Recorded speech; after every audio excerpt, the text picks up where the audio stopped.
Councilmember Santos? Here. Councilmember Finn? Here. Councilmember Martinez? Here. Mayor Pro Tem White? Here. Mayor Lara? Here. In response to Riverside County currently in the red tier, which allows for indoor gatherings with modifications, this meeting will be open to the public and conducted in a virtual format to be inclusive of all participation preferences. Public comment participation is encouraged by emailing any comments to the city clerk's office or by calling in using the phone number provided on the front of the agenda. Nicole, do we have any public comments? Not for this portion of the meeting. Thank you. Mr. Pinckney, can you please read the items for discussion in closed session? I thought he was up there a minute ago. There he is. I think he got Mr. Pinckney? Yes, sorry, I got disconnected. I apologize for that. No problem. You're sideways, John. Did you want me to read the closed session items? If you would, please. Yes. The closed session items for this evening are: number one, conference with labor negotiators pursuant to Government Code Section 54957.6, City Designated Representative, City Manager Todd Parton, and Administrative Services Director Carrie Mendoza. The employee organizations are the Beaumont Police Officers Association and SEIU. And the second item is conference with real property negotiator pursuant to Government Code Section 54956.8 for property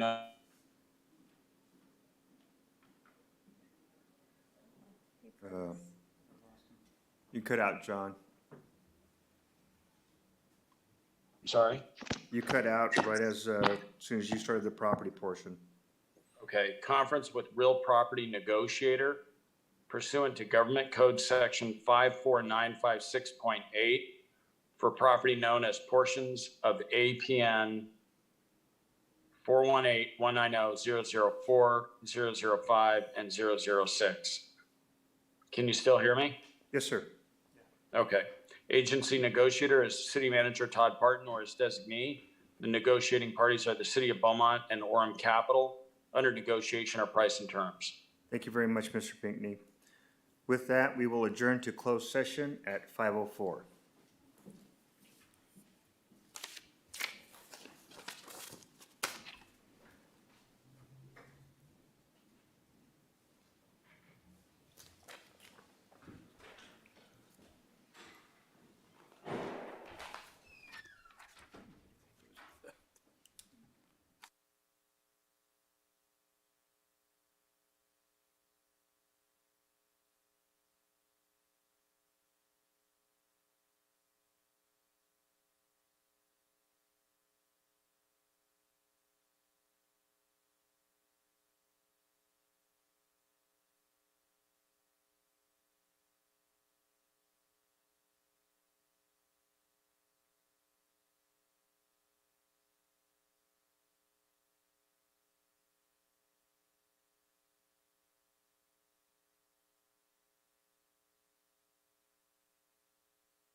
Thank you, Nicole. We are back out of closed session at 6:02. We're ready to go into the regular session for this Tuesday, April 6th. I will call this regular session to order at 6:02. Can I have a roll call, please, Nicole? Councilmember Santos, Here. Councilmember Fenn, Here. Councilmember Martinez, Here. Mayor Pro Tem White, Here. Mayor Lara. Here. Mr. Pinckney, can I please have a report out from closed session? Yes, Your Honor. The first item was conference with labor negotiators pursuant to Government Code Section 54957.6. The city designated representative, City Manager Todd Parton, and Administrative Services Director Carrie Mendoza. The employee organizations, the Beaumont Police Officers Association and the SEIU. There was no reportable action taken in closed session. The second item was conference with real property negotiator pursuant to Government Code Section 54956.8 for property known as portions of APNs 418-190-004-005 and 006. The agency negotiator, city manager Todd Barton or his designee, the negotiating party, City of Beaumont, and Orem Capital. Under negotiation price and terms, there was no reportable action taken in closed session on that item. And that concludes the report out from closed session. Thank you very much, Mr. Pinckney. With that, Councilmember Finn, would you lead us in the pledge, please? Sure.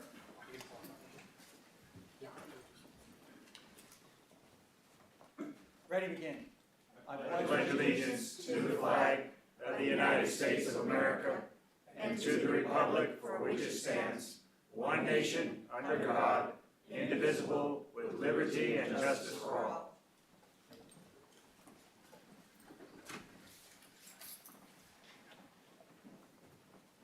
Okay, and on adjustments to the agenda, what I'd like to do, Ms. Nicole, is move council comments to the end of the agenda, just after future agenda items, please. Okay, thank you. So we have no conflict of interest. We have a recognition of Beaumont police officers receiving a CHP 10851 pins this evening. Chief Talise. Absolutely, Mayor. Come on up. Thank you, Mayor and Council.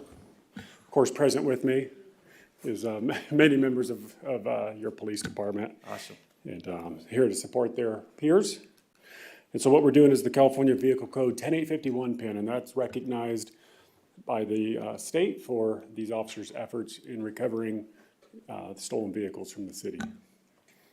And so first up will be Officer Greg Markle. And so in order to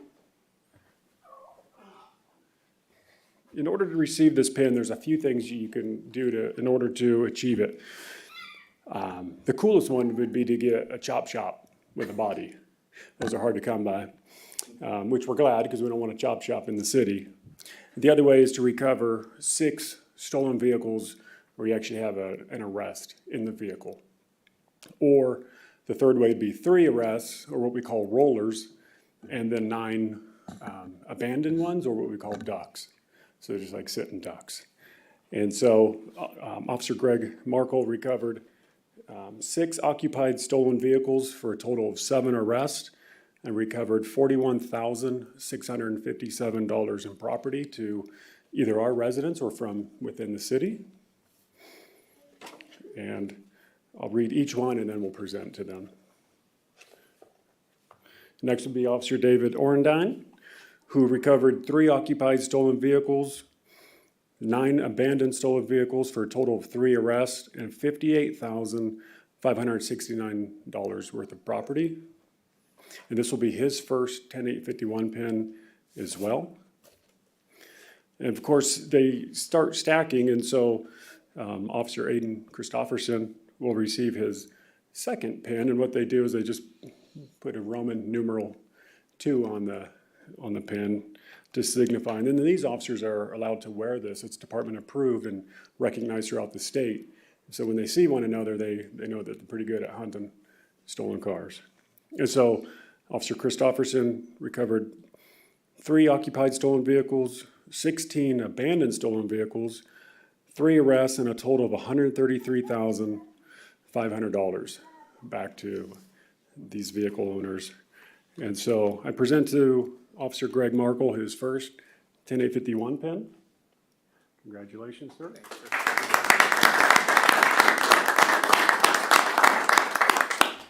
And to Officer David Orendine, his first 10851 pin.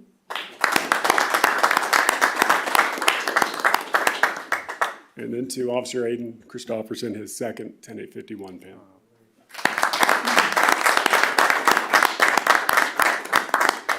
Of course, each of them receive a really nice certificate from the California Highway Patrol endorsed by AAA as well. Wow. So, And you're over $250,000 of recovered. right. And you know, the great thing is the hidden cost of when your vehicle's not there and you have to get a rental car, or you're borrowing a car, or perhaps you're impacted with work or childcare. There's just relief in getting your property back, Yeah. regardless of the value. And so these officers did great work, and obviously all their peers are very supportive of them. Fantastic. Thank you. Thank you, gentlemen.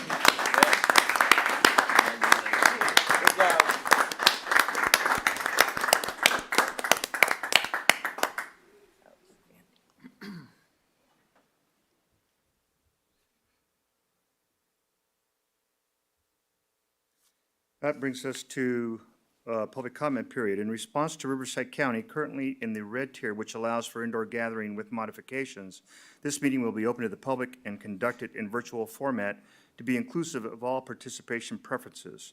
Public comment participation is encouraged by emailing any comments to the city clerk's office or by calling in using the phone number provided in the front of the agenda. Nicole, do we have any public comments this evening? Yes. We have one in person, Nancy Hall. You can come up to the. Actually, if you'd like, I can swap out.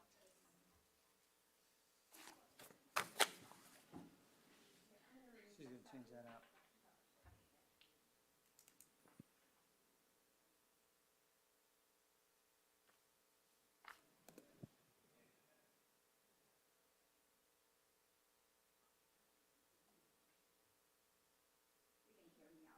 Yes, yes, ma'am. I think it comes down now. There you go. Put it down.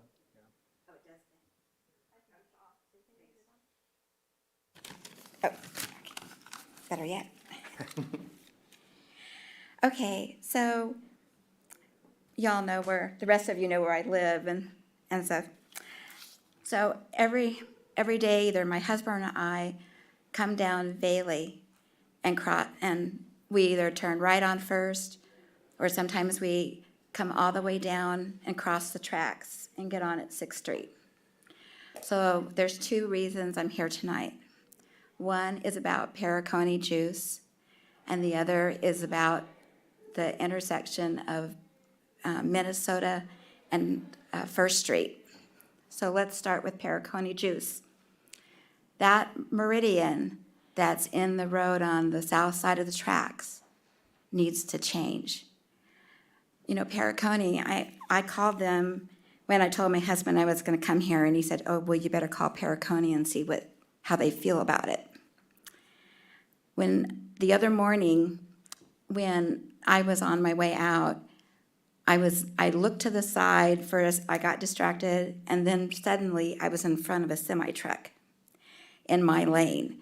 The only way their trucks can get out of the driveway after they fill up, because I know, Mike, you've been here for a while, Lloyd, you're kind of new, and I don't know who else has been on that side, but their trucks load up on this gravel part next to the tracks, and the only way they can come out is turn left. And that meridian blocks them from being able to cross over into the appropriate lane. So they have to turn left into oncoming traffic before their trucks can then move over, because that meridian is right there in the middle, in front of their driveway. Now, it's probably been there for years. It's been there 28 years, as long as we've lived here. But now with all the Amazon traffic and more people there, it needs to go. There's no meridian like that on Pennsylvania or on California. And that business, when I called the business, nicest man, okay, so he said, I love Beaumont. We want to be a good neighbor. We don't want to cause a problem. We've asked about it before. I've called twice, and each time I was told because the meridian prevents people from going around and crossing the tracks, you know. But then there's a safety issue, and it's wrong. It's just wrong. And I just don't buy that response that I heard when I called Public Works. That was the answer they had.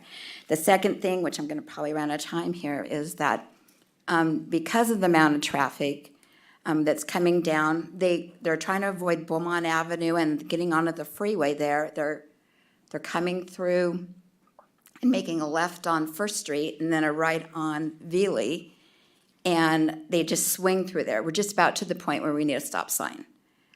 And it's almost not safe for the people trying to turn to come into Bolo Court or go up to the top of the towers and stuff. So they really need to be addressed. But this business, I mean, we're just at a point now with the growth that we need to really be looking at some areas, and it's a safety issue and stuff. So, Guy, I actually had 16 seconds left.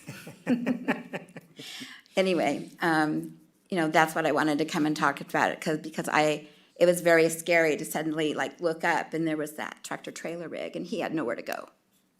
And he was in my lane. Okay, so I would just ask that you, that each of you maybe take the opportunity to drive over there, get on 4th Street, and then turn so you're coming this direction so you can experience it yourself. Okay. Okay, thank you. Thank you very much, Ms. Hall. I have one more public comment. It's a written comment that I Okay, can read out loud. thank you. Written comment from Roger Berg at 1169 Euclid Avenue.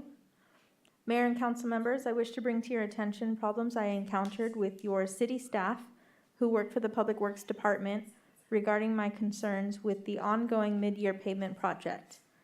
Back in December 2020, signs were put on our street, Euclid Avenue, between 11th and 12th, indicating that slurry seal work would be done and no parking on the street was allowed. After doing some crack fill work and removing the center striping on our street and neighboring streets, the signs were taken down. Work continued on other streets. In early March, I inquired when the work was going to be done due to the lack of center lines, numerous accidents in the median area where there was no center line marking. I spoke to John from Public Works, who advised me that the work would be done next week and temporary center line markings would be placed. This was done and the temporary markings lasted one day. The slurry seal work was not done. On March 25th, a door hanger was placed on my door indicating that the slurry seal would be done on Thursday, April 1st from 7 a.m. to 5 p.m. It stated that you need to park your car on an adjacent street before that time if you need to get out. I recently had surgery that requires me to use a knee scooter to get around. The sidewalks on our street are not continuous, therefore I would be stuck and not able to leave my home. In addition, we have numerous families with small children leaving at different times during the day to take their children to school, which recently opened up part-time. I called the phone number listed on the door hanger to report my concerns. This number was not a City of Beaumont number, but rather a phone number for the slurry seal contractor who had no idea how to help me out. I tried calling the city engineer office the next day, but it was closed. Sorry, lost my spot. I put in an online request and I received a call back from John on Tuesday, March 30th. I advised him of my concerns with ADA access and also the access for parents taking their kids to school. I advised him of the lack of sidewalk and the length of street, which is over 1,000 feet. I asked him if they could do 500 feet at a time or half the street and allow us to walk or have one drive lane open. He indicated that possible, there's an error here, sorry. He indicated that it would be possible or not possible, I'm not sure, that the slurry seal would be dry in 2 hours. He said he would inform the contractor and work with them. On Thursday, April 1st, the work started with street sweeping. About 9 a.m., I saw the slurry seal application truck going up and down the street. No access was given. I waved down the workers who advised me that they were told by the city to go ahead full steam. The superintendent for the work contacted me about 10 a.m. and advised me of the same response as the city staff. He said that he would do what he could to get the street reopened as soon as possible. They opened it up around 1 p.m., but the slurry was still too wet for me to use. I got in touch with John from the city after numerous phone calls and delays. His response to me was, "What's up? What's the problem?" This was very unprofessional since I had to talk to him about my concerns with his work. He hung up on me when I told him he wasn't doing his job, and I asked him who was in charge on this project. Making minor adjustments to meet the needs of the residents shouldn't be a problem. The city staff should have reached out to the residents in person or via phone conversation, especially to those indicated they have concerns like me. I checked the council agenda when this project was approved and could not find any specifications for this work, other than simple sketches of the work to be done. I know this was a quantities contract, but it doesn't give the city an open door to violate good principles. ADA guidelines and requirements. I hope my comments will help and allow you to correct this oversight and be more customer friendly. Your current method of addressing concerns doesn't work. Thank you, Roger Berg. Thank you very much, Nicole. Do we have anybody on the line? No callers on the line. Okay. With that, it brings us to consent calendar. Are there any items that council wishes to pull at this time?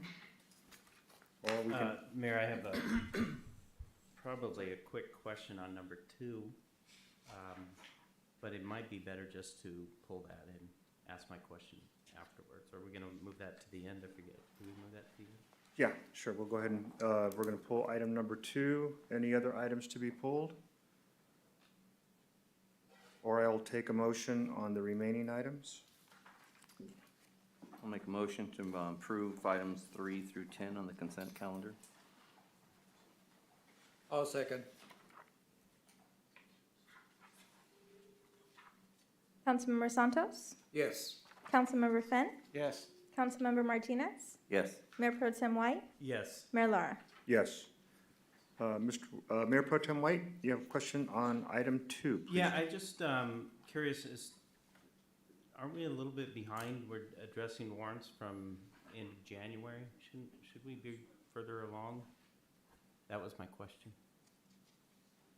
Yeah, thank you, Mr. Mayor, City Council, Jeff Mullicamp for the record. Yeah, we actually are, and I apologize for that. It's been a delay on my side of the equation. And I'm trying to get those cleaned up. As you can see, quite a few are coming through.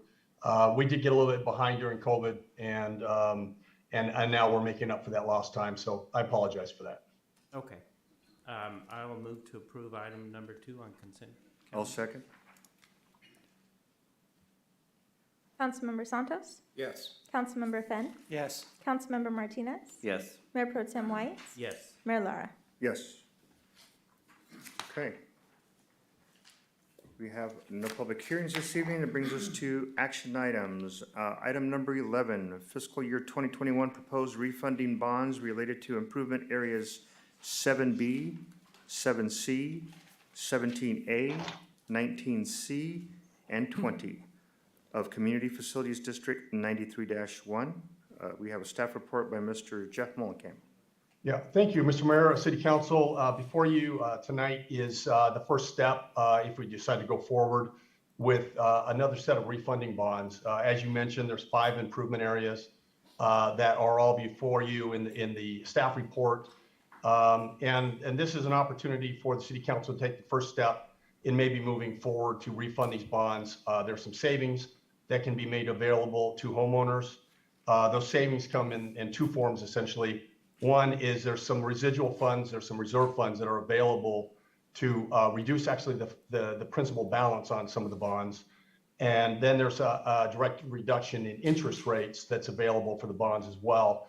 Altogether, those savings provide some, in some cases, some meaningful savings to homeowners, and it's part of your job to determine if it's meaningful enough to go forward. And so with that, we have a team here that's assembled to walk you through what it is you're asked to be considering tonight. And I'm going to go ahead and introduce them. Michael Bush, who you've dealt with quite a few over the years from UFI, Heidi Sheppy from Webb. Again, she's been a pretty stellar figure here with us, dealing with all of our CFDs.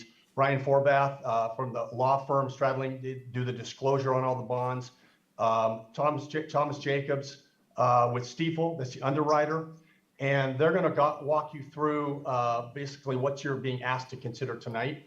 Again, it's the first step of a couple steps if you decide to go forward. And with that, I'm going to turn it over to Mike Bush to start this off, and then I think he's going to hand it off to Tom to go through a PowerPoint presentation. Great. Hey, Michael. Thank you, Jeff. Mike, let me interrupt you. I mean, I like to, Before you hand it off to Mike, Okay. Pardon me. Mr. Santos, if you own a property in one of those improvement areas, you should recuse yourself from the discussion. That's correct. I mean, I like to address that. I'll be on the presentation, but I will recuse myself on the discussion. Is that correct, John? No. If you own a property in one of the improvement areas, then you just need to state that you own a property in one of the improvement areas, and then you recuse yourself and you have to step out of the room. And I apologize for not mentioning it earlier. Thank you. I mean, I own a property on 17A, so I'll stick around, and then on the discussion, I'll be recusing myself. Thank you. Wait, you actually have to step out of the room. Step out right now? Yeah. Okay, very Yes, good. sir. Thank you. Thank you, Councilmember Santos. You're welcome.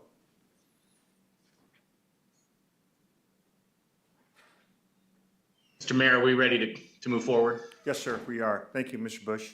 Good to see you again. Sure, no problem. Mr. Jacob, can you share your screen with the presentation, please?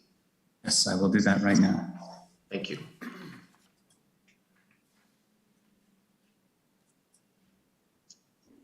Bring it to full screen now. Sure. There we go. Thank you. Can you go to the next slide, please, Tom? Thank you. So, Mr. Mayor, Member City Council, it's a pleasure to be before you tonight. This presentation is going to look familiar to, I think, most of you. Roughly about a year ago, it was March in 2020, we followed a very similar process where we presented to the council an opportunity to advance refinance. Also at that time, 5 improvement areas. Interestingly enough, 2 of those from March of last year are on this list today, 7B and 7C. When we presented this to you a year ago, the council set a savings threshold of 7% of aggregate savings. We're going to present something very close to that today, but I want to point out something before we get started through this presentation. 7B and 7C, at the time we presented the opportunity last year, were at 10% savings, and the market moved away from us and they ended up dropping out. We ended up moving forward with just a few of the remaining improvement areas. So we're getting a second shot at them.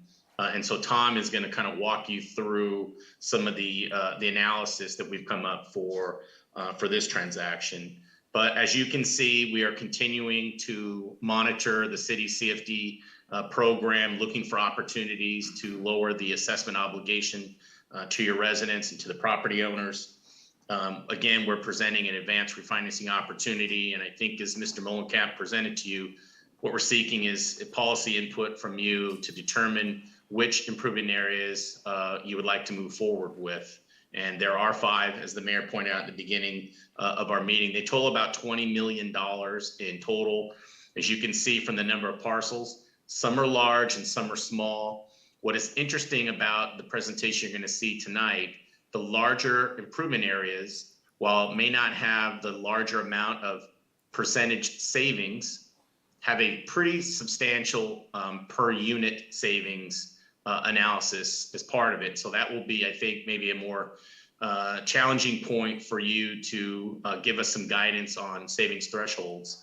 But I think we're ready to do that. Tom is going to present it. I think we're at about 6.6%, and we'll be able to kind of walk you through some details about how we're going to get there. So Tom, if you'll turn to the next slide. I'm going to introduce this slide to you, Council and Mayor, and then Tom is going to take over from here. But I want to point out this slide versus where we were a year ago. So when you are seeking opportunities to refinance these bonds as an advanced refinancing, they're structured under a taxable basis. And when we look at taxable bonds, they are a spread to treasuries, either the 10-year or 30-year treasury. And as Tom noted here, he's indicating in the analysis that treasuries have gone up. Last year, when we looked at the 30-year treasury, it was 1.79%. So today we're at 2.36%. So the market is moving. It's been a little volatile in the last several weeks. You might be hearing discussions on the news about inflation. That has a lot to do with treasuries moving up and down. And we've seen that in the last several months, more rapidly, I think, probably in the last 45 days. And so we decided that we would take a similar perspective as we did last year and present this to you as an opportunity. So a couple things before I turn it over to Tom in reference to the council's past practice and where we are today that I want to update you on. At the direction of the city manager and Mr. Molenkamp, we sent out an RFP as part of your financing team to ensure you continue to get the best service at the most affordable cost. The RFP went out for underwriting services. 5 or 6 firms received the RFP, and we got back 3 very good responses. Overall, we made the decision to re-engage Stiefel for 2 reasons. One, price point. We're continuing to get good fee proposals from your underwriters. And secondly, the execution by Stiefel in reference to looking back at prior underwriters has been superior. Their structure of serializing all the bonds and trying to sell them all through retail has produced the best results overall, and we'd hope to continue with that process and present that with you here tonight. And that's the first thing. The second is in Tom's analysis, it's going to be presented.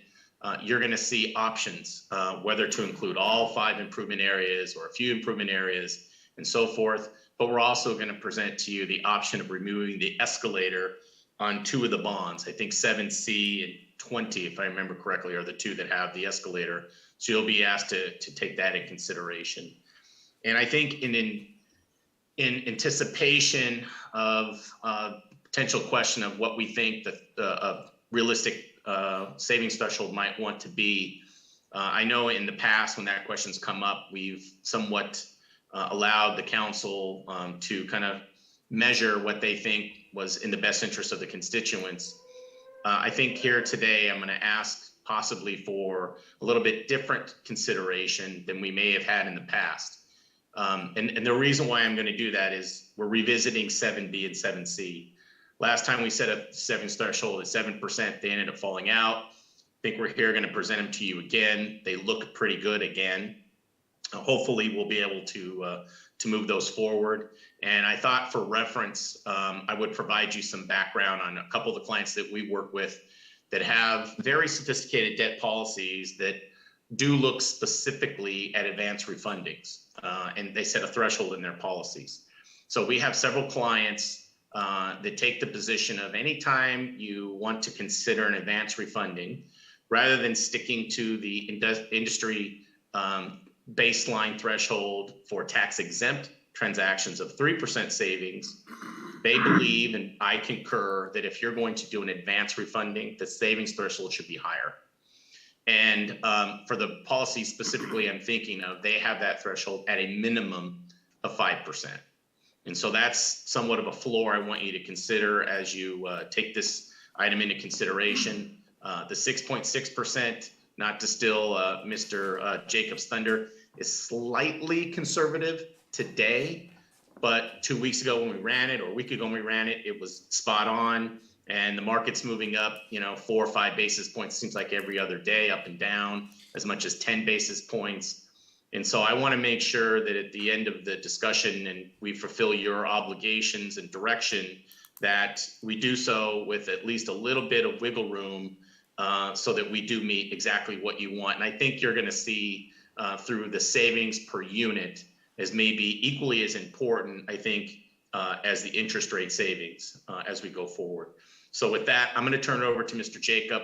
And as Mr. Molencat mentioned, the rest of us on your financing team are here to answer questions as we go forward. So Mr. Jacob, it's all yours. Mayor, may I interrupt for a second? Sure. Mr. Bush, good to see you again. I have some questions just quick questions regarding this first page. Would it be better that I wait till the end, or is that going to be handled by Tom in his presentation? Councilmember White, I'm not sure what your questions are, so Just it's up to you. Yeah, However you want to go forward. We can answer them now, or we can answer them, when we get through. I think the slide presentation is about 7 or 8 slides. Yeah, just real quick. On the chart on the right, you have a number of circles drawn with dates, and you reference 2019 REF bonds and July 30th, 2020 REF bonds. Are those bonds that have been refunded by Beaumont, or what does that represent? Go ahead, Tom. Yeah, good evening, Mayor Pro Tem, council members. Tom Jacob from Stiefel. Nice to be here this evening. That's right, council member. These green reference points are when the city took advantage of low interest rates to refinance outstanding bonds. So as some of you may recall, in July of 2019, the city refinanced 2 or 3 improvement areas of CFD 93-1 for savings. Again, did it in July of last year. And those just show you the points in time and show you the corresponding 30-year US Treasury rate. So you picked very great points in time to refinance outstanding debt. And that's the purpose of the chart, is to not only show how the 30-year US Treasury has trended over the past, a year and a half or so, but also at which point the city jumped into the market to take advantage of that 30-year US Treasury rate to refinance outstanding debt. Perfect, and that's what I assumed. I just wanted to clarify that. Thank you. Of course. And Mike, I think you did a great job. I don't know if I need to cover anything else. I'm here to answer any questions. Well, Councilmember White is always on his game, and so he pointed out what I was trying to illustrate on that last slide, which is the last year's transaction. We assumed a little higher threshold of savings expectation, but the Treasury rates were a little lower at the time of issuance. They've kind of creeped up a little bit since then, so that was the point I was trying to make. Thank you, Mike, and thank you for the introduction. And again, good evening, council members. It's a pleasure to be here again as the proposed underwriter on this proposed refinancing. I just wanted to go back on the last 2 slides really quickly, just to touch on a few just points, very high level. Again, just to remind folks, Mike used advanced refunding, that term a few times, just to remind folks what that means. And so again, we're looking at 4 series of bonds issued on behalf of 5 improvement areas. Each one was structured with a 10-year optional call provision, which it's the first date at which the city can actually refinance the outstanding bonds. There are mechanisms to allow the city to jump in the current market ahead of that optional call date to take advantage of prevailing market conditions. You put the proceeds of that refunding issue into an escrow. That escrow sits there, earns, and then pays off the old bonds when it hits that optional call provision. Used to be pre-2017, prior to the comprehensive tax reform, that issuers could refinance bonds on advance refund bonds on a tax exempt basis. So if you had a call date years from now, you could jump into the market and refinance on a tax exempt basis. 2017 tax reform got rid of that completely. So now issuers, they're stuck with, but in this case, it's a good thing. You have to issue refunding bonds, advance refunding bonds on a taxable basis. And as Mike alluded to, we're in a historically low interest rate environment. So a lot of issuers, including the city, have taken advantage of these low taxable rates to refinance their outstanding bonds. Just really quickly on the market update slide, Mike mentioned that interest rates have been creeping up since the start of COVID in February, March of last year, at which point we basically bottomed out in the market. But if you look at the chart on the left-hand side, we show the 10-year history of the 30-year U.S. Treasury yield. And really what you see, there are some peaks and valleys, and it's been a little bit of a roller coaster ride over the past 10 years. But it's generally trended down. And even though we have seen a little bit of an increase over the past year, historically speaking, rates really are still attractive. We ended up on Monday, yesterday, with the 30-year U.S. Treasury yield at 2.36%. If you were to look at the average over the 10 years, it would be somewhere in that 3% range. If you were to take this picture and expand it even more, you'd see interest rates, I'm sure some of you recall, upwards of 6, 7, 8%, going back even further in the double digits. So historically speaking, we're still in a very, very attractive environment. Also, Mike mentioned it's a bit of a volatile market right now. I know, we're in the industry, so we tend to focus things on a day-to-day basis, and rates do jump up a couple of basis points, or 0.01, 0.02% on a day-to-day basis. But in general, interest rates still remain very attractive. It's anybody's guess. I don't have my crystal ball on where rates are going to be, but based on current market conditions, there is an opportunity to refinance some outstanding bonds, and the savings are fairly attractive. And that's what we presented here in one of the first items for council's consideration. So just working our way through these savings statistics, you can see that net present value savings aggregate among the 5 improvement areas to about 1.3 million. And that ranges from about 167,000, you can see in improvement area 19C, to a little over 430,000 in improvement area 20. Mike mentioned NPV savings for being on a percent basis for being a very important metric for determining the appropriateness of a refunding. We'll talk about that on the next slide. But you can see again, it's fairly strong NPV savings representing anywhere from 3.1%, again in improvement area 19C, all the way up to over 15% in improvement area 20, so very strong. Mike and Jeff also mentioned the savings per homeowner, also another metric that some issuers use to determine an appropriateness of proceeding with the refinancing.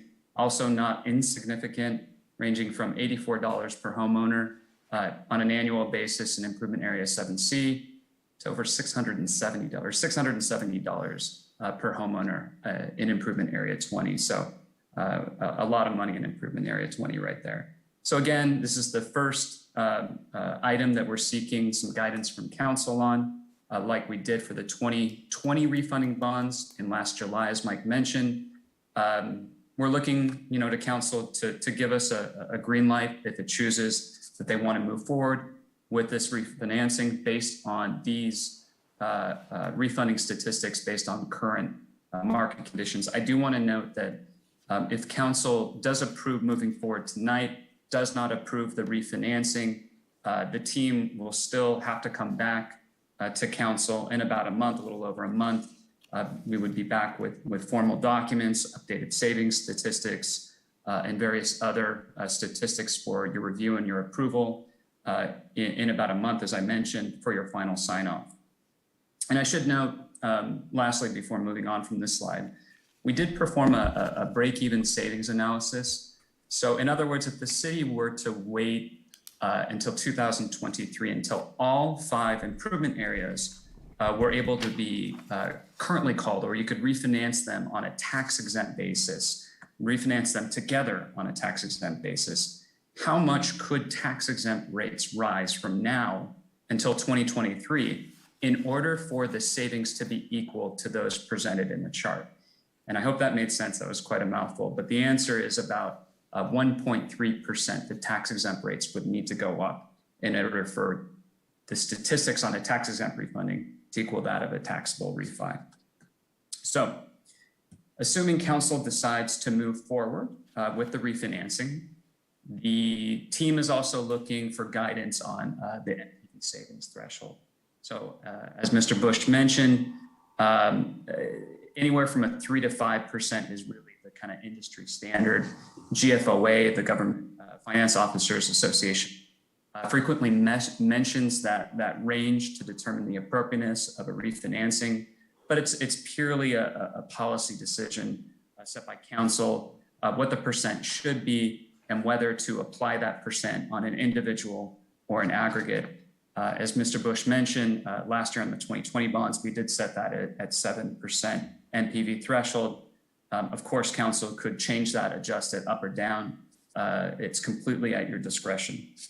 Want to also highlight the savings per parcel rule because we talked about that. You can see here down at the bottom of the chart, the savings per parcel, annual savings per parcel are very strong. Some issuers have established thresholds for that. For example, I've seen anywhere from $75 per parcel, $100 per parcel, $50 per parcel. Again, it's at the council's discretion.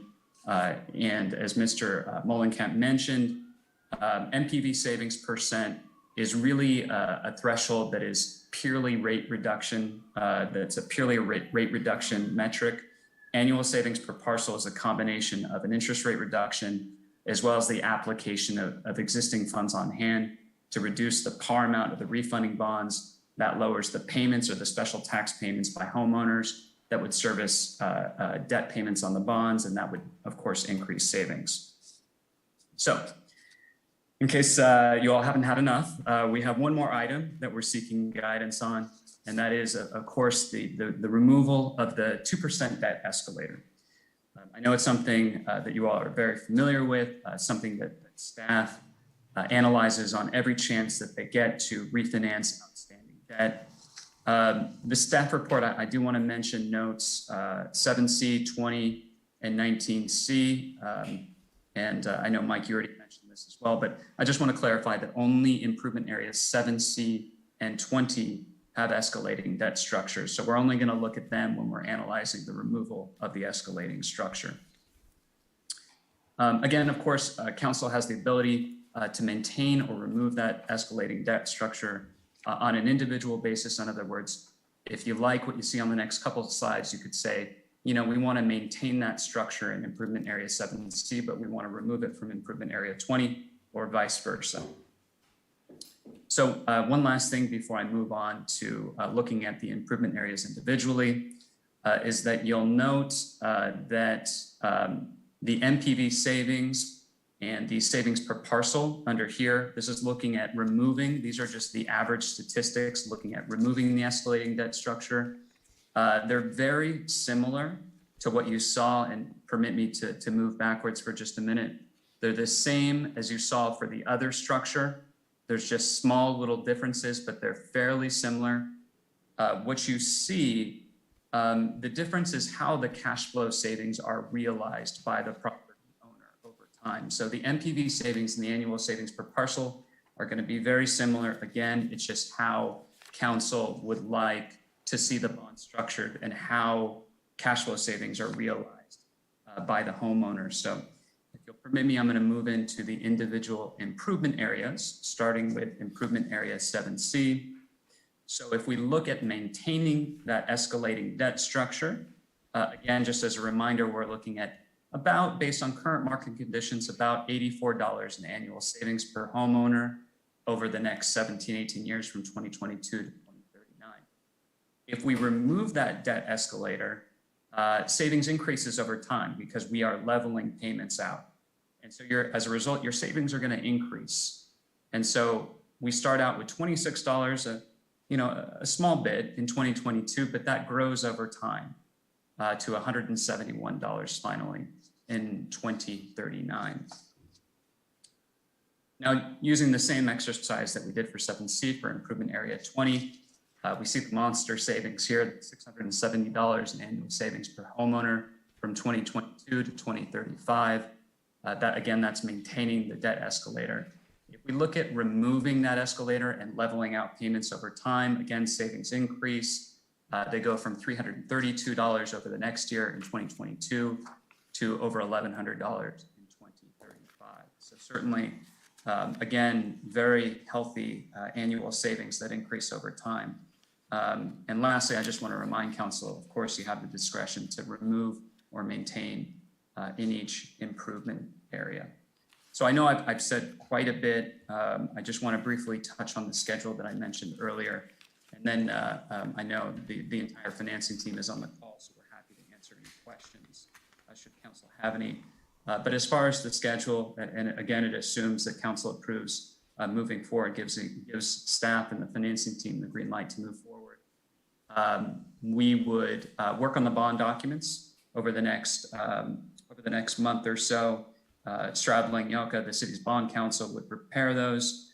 Webb, the city's special tax consultant, would prepare certain tables necessary for the investor prospectus that would be used to market the bonds to potential investors. And Stiefel and Urban Futures would work on fine-tuning the bond structure and, of course, keeping staff up to date on the savings during that month period. We would then circle back to council for final approval in mid-May. Of course, provide you with savings updates at that time, answer any additional questions, and provide any additional statistics. We would then look to jump into the market. Hopefully rates remain very attractive. Of course, we would be guided by council's thresholds on the MPV savings, on the savings per parcel should you decide, and removing the escalator so that homeowners can start enjoying those reduced taxes as soon as next year, should council want to proceed. And I guess with that, oh, and I should mention, of course, moving forward today, as I mentioned at the onset, doesn't necessarily approve the refinancing. It comes at no cost to the city. We would just be working on fine tuning things, keeping staff updated with the numbers. But with that, I'm happy to answer any questions. I know folks on the financing team will be happy to answer any questions too.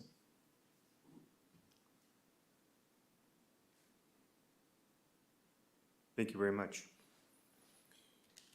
Nicole, do we have any public comments? I have no written comments. Carrie, do we have anyone on the line?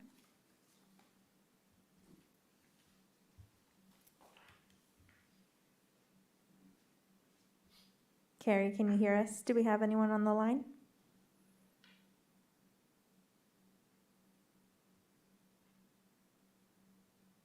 We can move on and then I'll text her and see if we have anything. Okay, if there is somebody on the line. Can you hear me, Nicole? Yes. Right now? Yes, we can. No callers on the line. Thank Okay. you. So with that, I will open it up to council comments, discussion.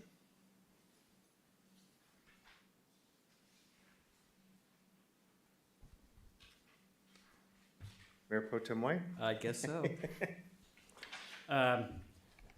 So no, thank you for the presentation. I was telling my colleagues earlier today that you guys seem to prepare yourself for the questions you know I'm going to ask you. So I think it'll go a little sooner, a little quicker tonight. But I did have some comments or questions, or maybe a suggestion for moving forward. So right now, you're saying that we have a 7% threshold, and suggesting that we look and consider other ways to work with the threshold. But I don't have any specifics on that. So in other words, I know that Mr. Bush brought up the idea of, and I think you touched on it too, Tom, as far as looking at individual savings for homeowners as opposed to the aggregate savings for an improvement area. But if you could expand on those two things, and then I have a couple other comments after that.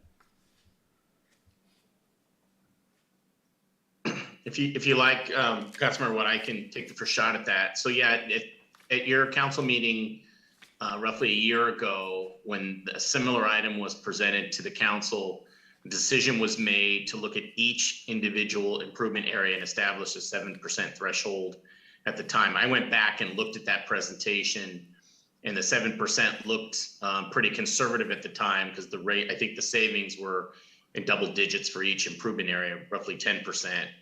And I remember you asking me a specific question about this, and I think I made a comment or responded basically this was a policy issue I think the council should address in deciding what would be in the best interest of the council. I don't disagree with that answer, and I have a similar probably response for this year. What I do think presents maybe something more unique this time around. When I look at the individual parcel savings, and I see one at $100 and the other one at $223, for example, but I see 7C at $83.91. It just kind of makes me wonder, you know, the percentage threshold is certainly, you know, one guide, one measure, but $100 and $223 respectively. I mean, I also think that's another one that the council should take into consideration. And, you know, again, I think as Mr. Jacob presented, there is some guidance provided by the GFOA, which is the, you know, the standard, I think, for local governments to try and abide by. And they reference a threshold very similar to what we presented, which is 3% and 5%. I will speak for myself, and I'm assuming that the rest of the team is in the same position. I don't think we're suggesting that the council lower its own thresholds by any means. I think what we're suggesting is that the council continue to review these individually with each presentation, with the understanding that, you know, rates are slowly starting to move back up, that this would be a second, you know, attempt at a few of these. And then obviously there's, you know, no guarantees that we'll have the ability to come back and look at 19C or 17A. I think we're accepting of the economies of scale opportunity that's presented to you here. Obviously the savings on an aggregate looks fairly attractive. We can certainly move forward with just the 3, 7B, 7C, and 20. It'll be a much smaller transaction. But if we come back at some later date and look at 19C and 17A, you know, there is a new cost of issuance associated with that, where you pay for the team to kind of re-engage, so to speak, and there is some interest rate risk associated with a go forward. But for me personally, Councilmember White, it was the dollar amounts, you know, and that's always been the difficult sticking point for me to specifically answer your question in regards to where I think professional threshold should be. $100 to some person may not be a lot, but it may be a lot to someone else. And same thing for improvement area 17A, $223 is meaningful, you know, in savings, whereas the percentage may not be. And so it's, once again, I'm kind of punting it back to you and the other members of the council and mayor to give us some guidance on policy. We just try to frame it a little bit more this time, giving you the GFOA maybe as one guidance. You know, certainly giving you some feedback to the last transaction and the results of that, and then ultimately to have you look at this one more time. And I think what Thomas pointed out too is, you know, we do have an opportunity to remove some of the escalators, and fortunately, the 2 that we'll remove don't affect those with the lower rate. So I think they can be looked at individually again, if that's the council's choice, or aggregate. Okay, and I think in the staff report I read that, or actually it was mentioned, I think by I can't hear. you, that each of these improvement areas have a number of an amount of reserves that we can put back into the funding that's going to provide some of these savings. If we chose, you know, one thing is when we first started talking CFDs, Mike, 4 or 5 years ago. We're not catching any audio. Yeah, Councilmember White, I think your microphone got cut off somehow. Okay. All There we right. So what I was starting to say is each of these improvement areas have reserves built up that we can use to apply to the refunding to increase the savings. When we started talking about CFDs a while ago, these term dates seemed so much further in the future at the time, when you're in 2017 looking at 2036 and 2034. If we chose not to move forward on some of these, by the way, right away, I think we should move forward at least to the next month on everything you're suggesting here. But if we chose not to take some of these to funding, those reserves would build up, and then at some point their term would end earlier, correct? I mean, you would use the reserves at some point to pay off what's left on the balance. Am I understanding that correctly? Yeah, that's a fair assumption, Councilmember White. You know, some of the funds that are accumulated in especially in 17A, back, you used to have a structure that had this, you know, when these properties were developing in post-recession timeframe, the strategy at that time, your financing team, was to create, sort of some buckets of cash to help buffer potential delinquencies in the projects. And so there's like delinquency management funds and some of these other funds that we don't now have in your new transactions. And those funds would be available to either go into to pay off these bonds, when we do the refunding, or they would be available, 10 years from now or 15 years from now, whenever the bonds are paid off to offset those costs. But that's, obviously a long time away. And if we were to pull out some of the smaller ones, and again, I'm just using for example, not specific, but if you were to pull out, let's say the two that had savings of, $100 or less, would the savings for the other three drop? A little bit, right, Tom? Because Council member, they would drop because you are spreading some cost of issuance across all 5 of these improvement areas. And so if you make it more concentrated, those costs are going to stay constant. And so each one of those remaining 3 improvement areas would be allocated a greater cost. So savings would drop, not drastically, but they would be reduced a little bit. Okay, and then the last, just the concept I wanted to put in your minds, unless it doesn't make sense, and then I'll finish up after that. So if we paid off the 2% escalator, which I'm always in favor of paying off the 2% escalator, I think there's been a couple times that we decided to keep it because there was either little or no savings if we didn't. But if an individual who owned a home, say in 17, or what is it, the big one, in improvement area 20, and they would start saving $670 the first year and continue to save $670 every year, but their payments would be going up. And if you compare that to the other one where we would drop the escalator, but they'd only start saving $330 right away, and eventually the savings would climb. There's also the idea that if I'm saving $330 on my mortgage payment, I could use that $330 and invest it somewhere else. And at some point, maybe as an investor, I might be better off keeping the escalator. So the reason I bring up these 3 items is, as I said before, I'm in favor of moving forward because I think all of these have good reasons to do a little bit more research. But I would like to know, and I didn't see it on here, in your next presentation, I would like to see the dollar amount of reserves, and if what I'm talking about, the reserves will pay off the term earlier. If it's only a few months, then that's something to take into account. If it's a year or two, I think that'd be helpful to know. I doubt it is, but again, I don't know that from what I'm looking at here. The other concept would be to get a little bit more information on what the savings would be from the others if we were to drop off 2. I don't know if you could build a spreadsheet with a formula that shows, well, if you drop off 1A, 7C, and maybe 1A improvement area, say improvement area 7C or 19C, what would that actually do to the other 3? And then the third thing that I'd like to see in the next review is sort of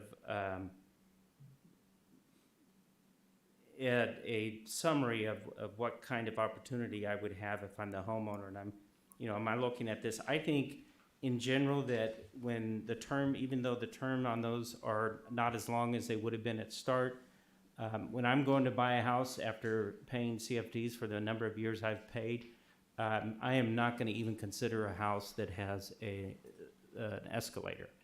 And so I think that also plays into helping us make the decision on our homeowners. I think their homes become more valuable in a resale if they don't have the escalator hanging over them when the new buyer comes in. So those are just some concepts I wanted to get out to you, and some additional information I'd like to see on the next presentation.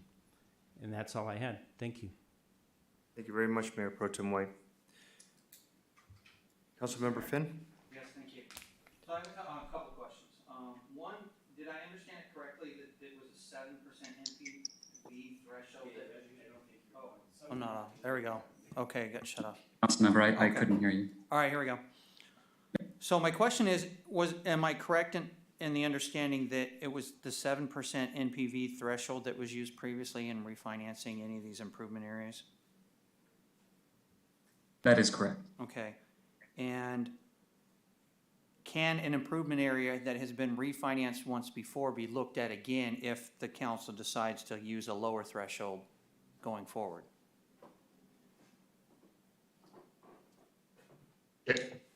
Generally speaking, yes. I mean, as long as it's makes sense. I think the council has been presented over the last, I think, 3 consecutive years is the opportunities that we think are at 3% or greater.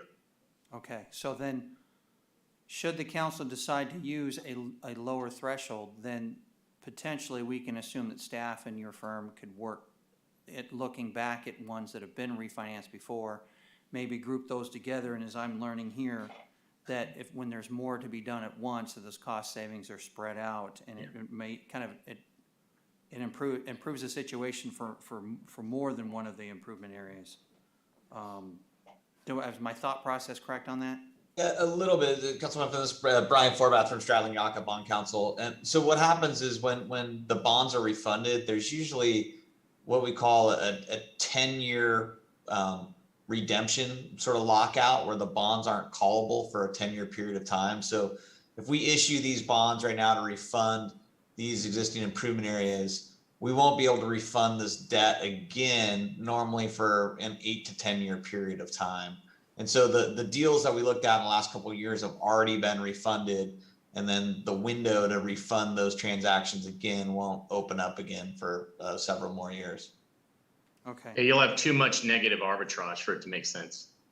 Okay, okay. And if I think of it in terms of refinancing house, there's costs in doing so. And if I just refinance and paid $5,000 or $6,000 to do so, and the rates went down again, I got to factor in what those costs were to refi if I make that decision one more time, right? Yeah. Right. Okay. I think that's all I have for right now. Maybe something else will pop up as I'm the new guy on this, but I am a real estate broker, and so this really, that's why I'm here, is because of this. So I appreciate the efforts that have gone into it thus far. Do we see any, I guess maybe one other question, do we see any other improvement areas that were possibly considered that were not added to this list? Like, for example, we have improvement area 19C at 3.1%. Was there another area that was looked at that was maybe just under 3 that could have been lumped in with this? Mike, I can take this one. Yeah, go ahead, Tom. We did a comprehensive review of the city's outstanding debt program, specifically with a focus on its CFD program. And what is being presented this evening are the only transactions that generated positive savings. There were other transactions, obviously, we did not include because they did not break even. They did not have positive savings. But of course, as time goes on, I know that Mr. Bush and others will scrub the debt profile again, and should there be any opportunities, of course, we will let council know. Even the ones that are marginal, just to show council and go through the same exercise again. So yeah, let me just add one thing to that. When we sent out the request for proposals for underwriting services, we somewhat gave the bankers an open door to suggest any opportunities they could find as well. So independent reviews of 4 banks, and all the proposals came back basically with the same improvement areas that you're looking at tonight. So then if the city lowers the NPV, let's say from 7 to 5 or even down to 3, we can assume that you guys are going to look at everything anyway, and if there's something there's a positive, that maybe that can still be thrown in and considered in the future, correct? We always go through a process to review the city's debt profile. And to your specific question, I will work with Mr. Jacob, and we'll do one more kind of review of the debt profile. So when we come back, assuming the council tonight gives us the authority to continue on, we will give you an update on all the other transactions, all the other bonds that we've looked at, And we'll let you know if there's anything that comes close to 3%. And if so, we may actually include it as an option for you if that's the direction the council gives us. Okay, I appreciate that, because I'd hate to see, you know, a neighborhood just barely miss the mark. Yeah. So, all right, thank you, Mayor. Understood. Thank you, Councilmember Finn. Okay. Councilmember Martinez? Yeah, just a couple of questions. Basically, as we look at the charts for the escalators, because of the savings, we see a decrease in payment in all of the charts. Is that correct? Yes. If you compare the prior bond payments to the bond payment proposed. Just quick explanation of why 7C at the removing escalator goes up slightly at 2023. We go 2022 down, then 2023 up, and then we start to go down gradually. That's right, council member. And the reason being is that improvement area 7C is a very small issue. As you can see, the payments range anywhere on the bonds, range from just north of $80,000 that climb up to nearly $120,000 in 17, 18 years. And, you know. Bonds are issued in $5,000 increments. So it's going to be a little bumpy over the next, 16, 17 years. And it's not going to be as smooth as if you were to issue a much larger issue or even a little bit larger like you see with an improvement area 7C. So that's really the reason being is that you can't, you're limited by those increments of $5,000. Okay, and usually during our discussions, we've always come to where, it's difficult to explain to residents that you're going to pay a little more now and save later. So anytime those escalators show you going up, it's difficult for us as a city to explain, yeah, but you're saving later. So, I always look at the payment as opposed to that. So even though they might, save less over a long time, the payment is lower, which I think a lot of them appreciate more, but, that's another discussion. Next question. So Michael, you weren't advocating for us to lower the threshold, but are you advocating that we look at a formula now that looks at the NPV threshold, individual and aggregate and dollar amount, kind of both at the same time? Councilmember Martinez, I think both Councilmember White and the recent questions asked by your colleague kind of encapsulate really what I'm looking at or what my view is. I think in the past, when we looked at these, the savings per unit weren't near as high when we had something somewhat on the bubble. And that's always been I wouldn't call it contentious, but an issue of interest for me in looking at this procedure. And then I think to Councilmember White's question about economies of scale, when you start removing some of the bigger ones, those are the two that are on the bubble, then yeah, you start to pay a little bit more. The savings starts to be impacted for the smaller issuers. And so from an equity perspective, there really is a couple different ways to look at it. One is percentage savings and the other is just a per unit savings. And, I don't think there is a right answer per se. And I think by providing the council the GFOA guidance to at least provide you the assumption or expectation that you're within the guidance, I think is important for us to let you know that this is what GFOA is recommending. Okay.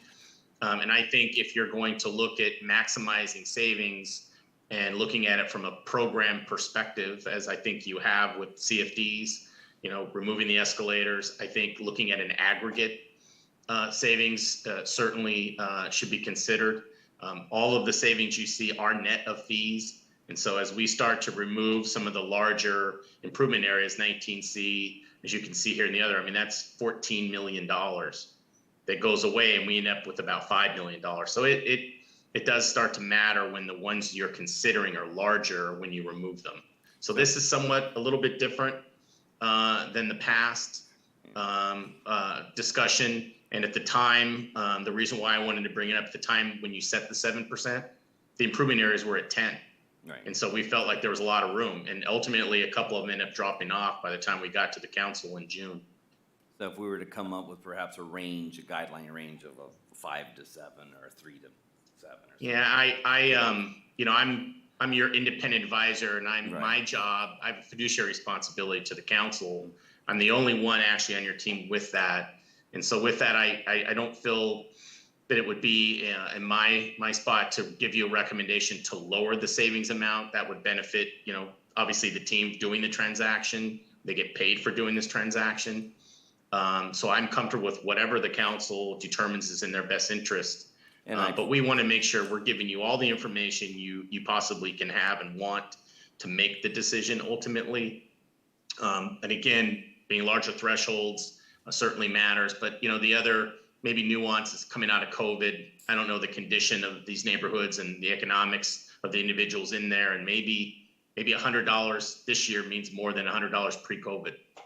Well, I appreciate that framing the picture for us, so at least we know which way we can possibly go. Last question, does the amount of refis affect our credit rating in any way?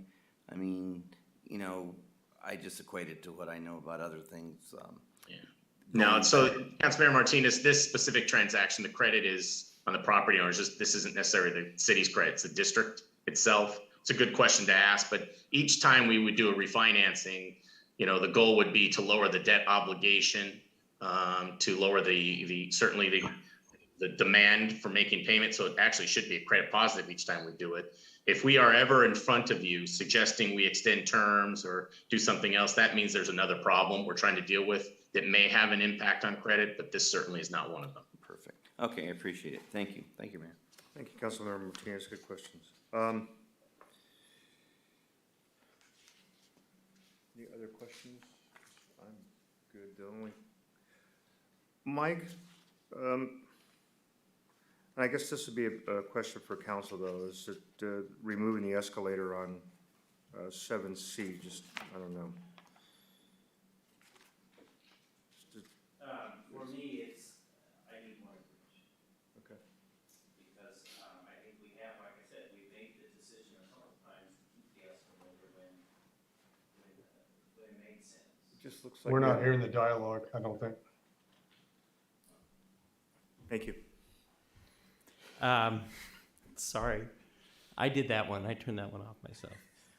So I can't blame the ghost in here. Anyways, yeah, I just need more information. Okay. Because there have been a couple times where we've decided to keep the escalator.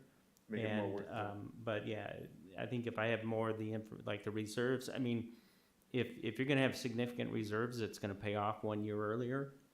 And those are the kinds of questions I have still before I can make a decision on that. But in general, you know me, I want to get rid of all these escalators as when possible. Okay. So do we have a motion on this? Do we need a motion? Or are we just looking for guidance? Yeah, I think we're sort of seeking direction in terms of whether or not the council would like the financing team to pursue and come back with documents to refund all 5 of these, 2 of them, 3 of them, 4 of them. And then I guess if there's some uncertainty about that, to establish sort of what is the threshold that we're looking at, whether it's the 7% you selected to do last year, if it's 5%, if it's 3%, or if it's some combination of a minimum of 5% or $100 per house. I mean, and so that's where we're sort of looking for direction, because it does take some work to pull all the documents together to bring to you these transactions. Obviously, if something falls out, we can remove certain of the improvement areas from the transactions, but if we've got sort of a direction from you all that, we're just not comfortable at these levels, don't bring it back for a couple of these. It would be good to know so we don't sort of spin our wheels to do that. Mr. Forbath, I think, and I'll look for consensus, that we would stick with what you have presented this evening. Okay. Look at that and bring all 5 back. Yeah, with the additional information as requested by Mayor Pro Tem White. Yeah, I'd prefer that we don't set that we really don't address the threshold. That I think all 5 of these I'm willing to consider with more information. I think we have a consensus, Mr. Forbath. We can just move forward with the 5. That's what we're looking for, so thank you. Yep. Yes. Okay. Thank you very much. Yeah. Any other questions or you need answers from us, Mr. Forbath? No, I don't think so. I think we can address the escalator questions and all those issues when we bring this back in May for further direction. So thank you all. Okay, thank you all very much for the detailed information as always. Appreciate that. Have a Thank great you. evening. Can we grab Thank you. Councilmember Santos back, please?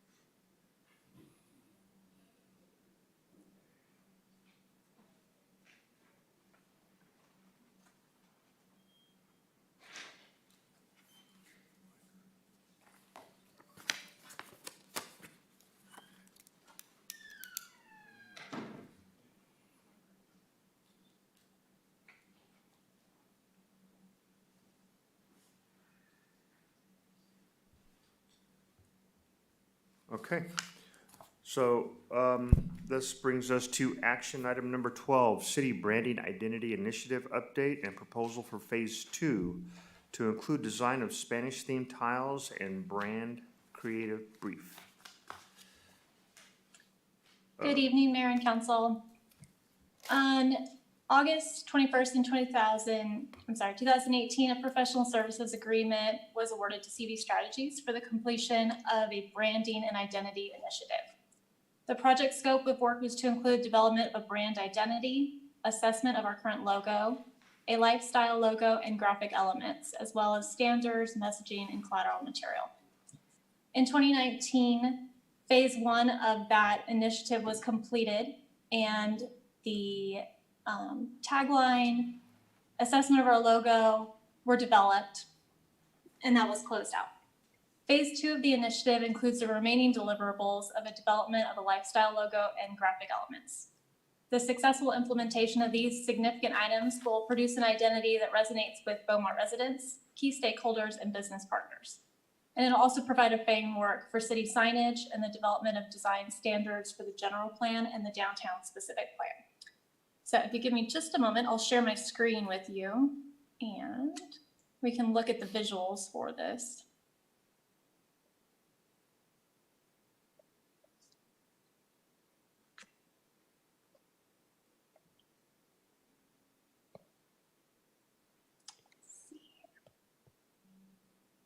One second, I haven't done screen share before. Okay, is everyone able to see the first slide of the presentation? Yes. Yes. Okay. So to start off with, we can review what was completed in phase 1, which was our new logo, which streamlined the colors and the topography. And then below you'll see our Parks and Rec logo, which was created in-house. Also submitted was our color palette and our topography. And our new tagline, which is a city elevated. For branding phase 2, we're going to go with a lifestyle logo and the graphic elements.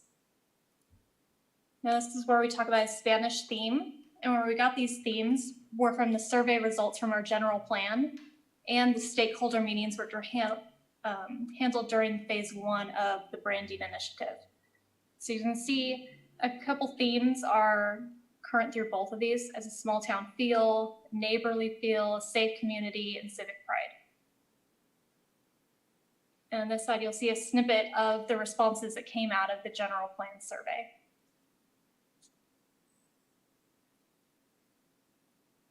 Now turning these words into design.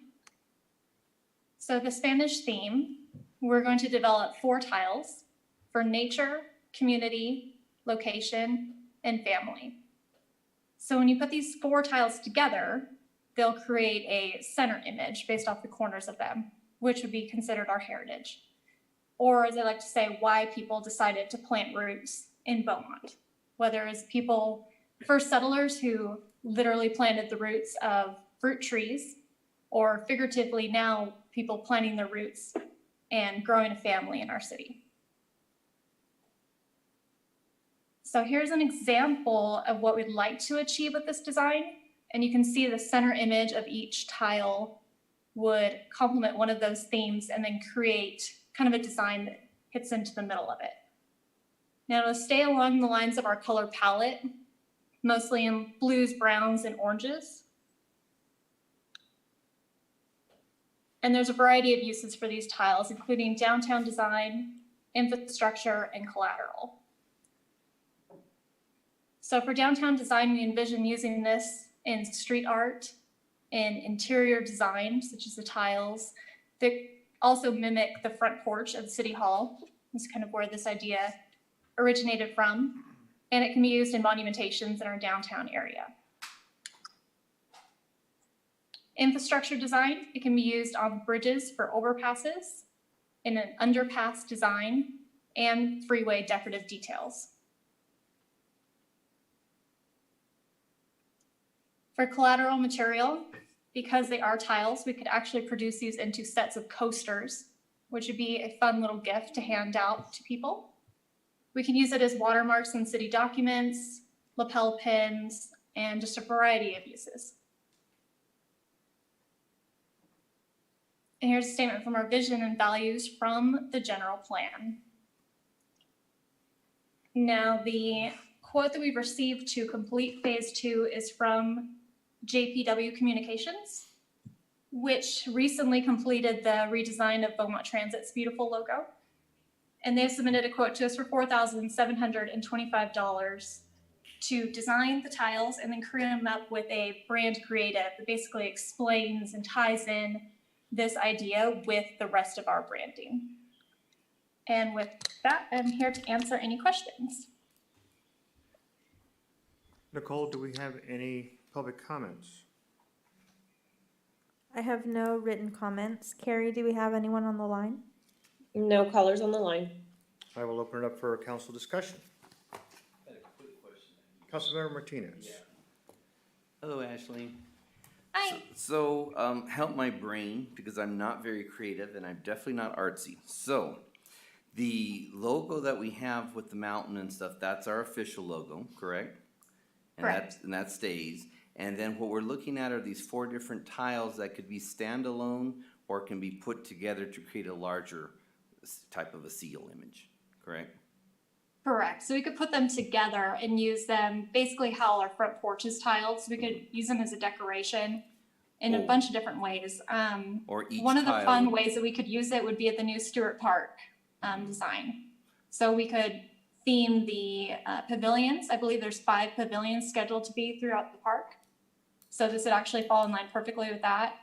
They could be used as stamped concrete in different areas of the downtown and just create like a nice downtown feel. And it would not replace the current mountain logo at all. And each tile would also be standalone, so you wouldn't have to put them together with the other 3 to create a larger one, correct? Yes. Okay.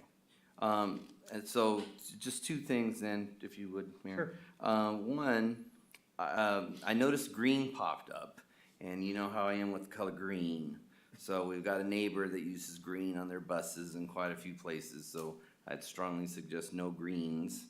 That's just my suggestion. I don't know what the council says. And my only problem is my brain doesn't quite get the visual of having a Spanish theme and then having things like railroads and cherries and trees and apple trees and stuff like that with the tile. And that's just my inability to visualize. So I don't know if you can comment on that, but when we talked to the Historic Society, they had brought up some suggestions about making sure we have something to do with railroad or that kind of stuff. And I just didn't see how that fit with the Spanish theme. So if you can help me visualize more, I'd appreciate it. And I guess my overall concern is the Spanish theme. I think that's what really is my concern. So anyway, that's just a kind of a food for thought there. So we definitely wouldn't include railroads specifically, but we would come up with an element that basically conveys our ideal location, which would be the 2 freeways and the railroad. So it's not going to be just very literal in what the items are or the icons are, but they're going to represent ideas. So, and that's why I need another set of eyes and assistance with the design firm to come up with what those icons would look like. Okay, and you think they would complement the Spanish theme? Okay, Yes. okay. All right, thank you. Mayor Pro Tem White? Yeah, just real quick. First of all, I am going to always defer style and colors to my colleagues. But just to make sure I understand what you're asking for tonight, you're not asking us to really comment on the tiles that you're using in your presentation. You're asking us to authorize the ability to bring in a design team from JPW to give us some tiles to look at, correct? Correct. Okay. I did a little bit of rough examples to give you a slight idea of what it would look like, but yes, we would utilize JPW to come up with those icons. Okay, great. Thank you. Thank you, Mayor Pro Tem White.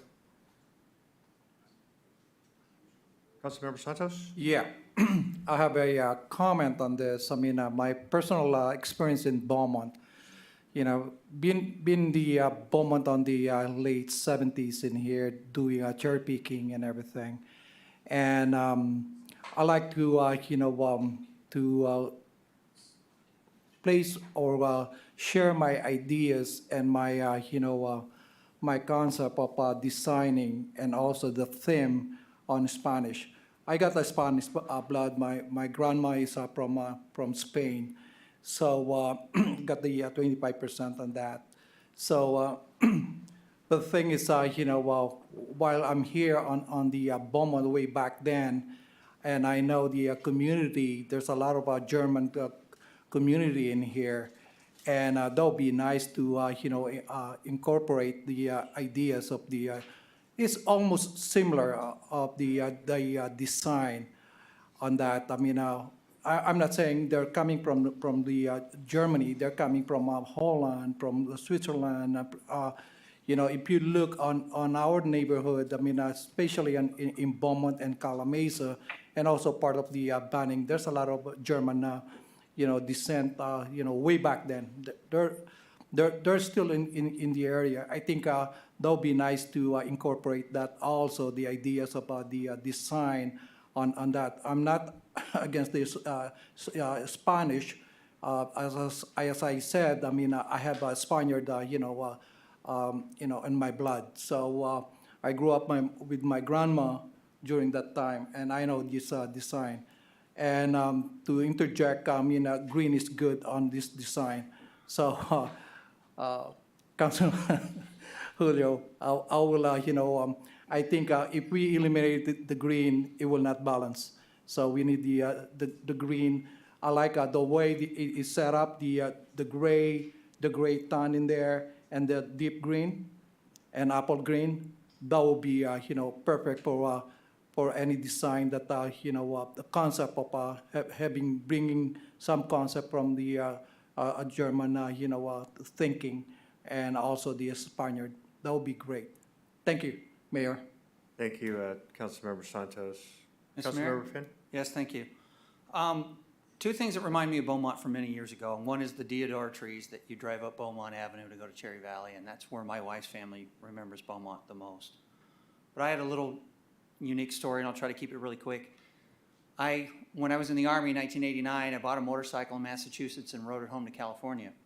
And coming up the hill from the desert and coming into Beaumont, it really stood out to me. It was something I never forgot. And when I got the assignment to sell new homes in Beaumont, and which is the reason why I moved here, is I remembered those trees again. And coming up the 10 freeway and the change of topography from the desert up into a mountain pass and seeing trees and so forth, that really stood out to me. So not to say I have to, tell you to change what you're doing, but I would like to see that. And not to pick on the Spanish style a little bit, but they do use loud colors, and I don't want that to conflict with our logo. I really like our logo, and I really love the Beaumont blue, as I call it. And so if it's something that can match with that, I think it'd be great. I love the idea of the tiles on monuments and so forth to give a kind of little class to the city. I think it's a really nice touch. I think we're going in the right direction. I just would like to see maybe multiple ideas, maybe not just a Spanish theme, but maybe come up with something off the cuff, maybe a little bit more mountain, maybe a little bit more trees, maybe it incorporates the apple tree history and so forth, and that the deodar trees is an example. Even the palm trees in the center divider between the 60 and the 10 freeways, that catches my eye all the time too. But so I would just like to ask maybe if they're gonna do some design, maybe do 2 or 3 of them, so we've got, some choices. So, thanks. Okay. Be okay if the trees aren't green? They can be brown. Make it blue, man. Boy, you say one Blue thing, spruce, right? right? Ashley, thank you very much for the presentation. I like the idea. There are a number of things that stick out growing up here in my mind, that you've got, obviously the cherry trees and the cherry orchards, which we are really have lost recently. But I do like the idea to be able to use these designs that we can agree on, as in Stampcrete or under our overpasses, to really kind of identify Beaumont, so it just doesn't blend in with the surrounding areas, but stands out for its natural beauty. So thank you for bringing this to us. And recommended action, you've gotten some feedback from council, obviously. Do we have a motion to approve the estimate for the tile design? I'll move to approve the estimate for the tile design to JPW Communications. I'll second. Councilmember Santos? Aye. Councilmember Fenn? Yes. Councilmember Martinez? Yes. Mayor Pro Tem White? Yes. Mayor Lara? Yes. Thank you very much, Ashley. Thank you. Thank you. All good input, folks. Okay. Action item 13, approval of compensation plan and salary table. Staff report, Ms. Carrie Mendoza. Yes, good evening, Mayor and Council. There's my video. My buttons aren't cooperating tonight. You have before you I bring this to you about twice a year. It's the approval of our compensation plan and salary table.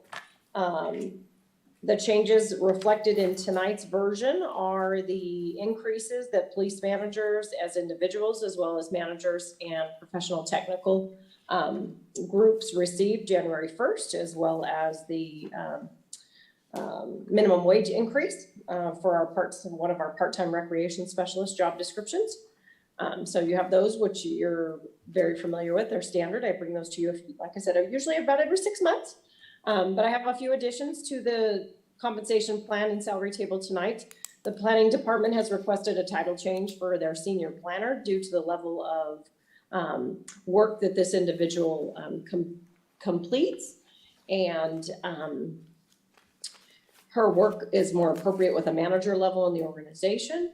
I've provided the mayor a few resources, just information on some salary scales some salary surveys I completed for a couple of these positions and some organizational charts as well.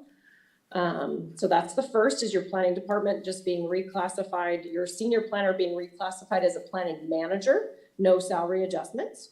So that's first. And then your second one is the public works department has had a vacant public works manager position since October of 2020.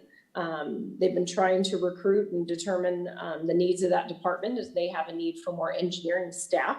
So they have requested the redesignation of that position from a public works manager to an assistant director of public works engineer. I won't say city engineer because that is the delegate for our public works director. Depending on the personnel that is chosen for that position and the qualifications, it's a very minimal increase for the remainder of this fiscal year, $5,800 or up to $28,000 additional for next fiscal year. And again, that's depending on the candidate that is selected and their qualifications and negotiation in their salary scale. I also have salary scales, just rough estimates that I've done for that position as well. The final request is from the transit department. Currently, our transit operations manager oversees your bus drivers and your customer service or dispatch office staff. As of late, she has been doing a lot more overseeing your fleet management unit. So your vehicle maintenance department with your vehicle maintenance supervisor and your mechanics down there. She's working closely with our adjacent partners as it relates to local transit operations. So that her level of work is more adequate of a manager level as well. Did some salary projections and some increase, it factored in some minimal increases concurrent with industry standard. And we have a minimal increase of $1,000 for the remainder of this fiscal year and $5,000 next fiscal year. We're actually in the process of working through the FY22 and year-ending budget, so we're confident that our current budget savings can sustain these increases that we're requesting you to approve tonight. And I'd be happy to answer any questions specifically about any of those if you have any. Thank you very much, Carrie. Do we have any public comment, Ms. Nicole? I have no written comments. Carrie, do you have anyone on the line?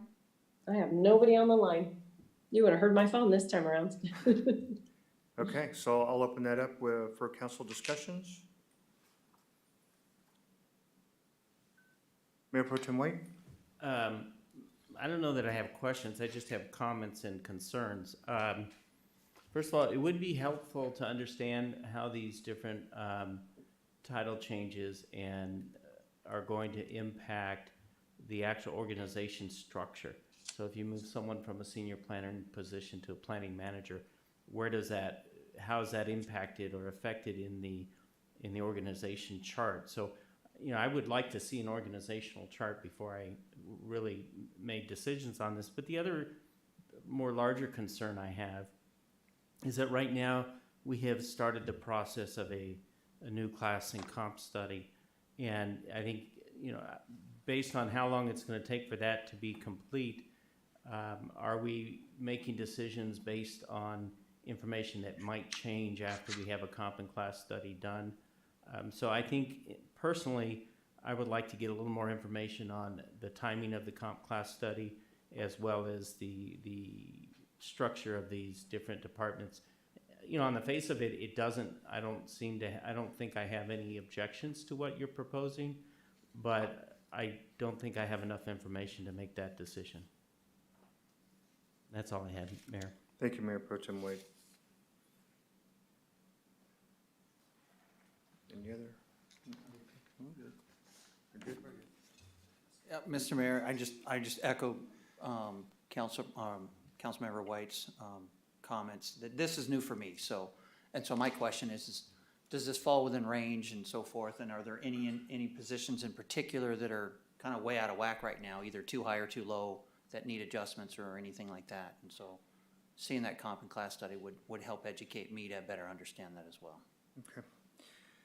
I had similar questions to Mayor Pro Tem White. There is an organizational chart that is available, and I think if we all had the additional information to review that. The other thing I was looking at too is I wanted to see the job duties from the prior position and how those job duties change. Typically, in my past experience, one of the things that you struggle with is, well, there are several things you struggle with. One is you want to make sure that you can maintain quality staff by being competitive with the salary and benefits.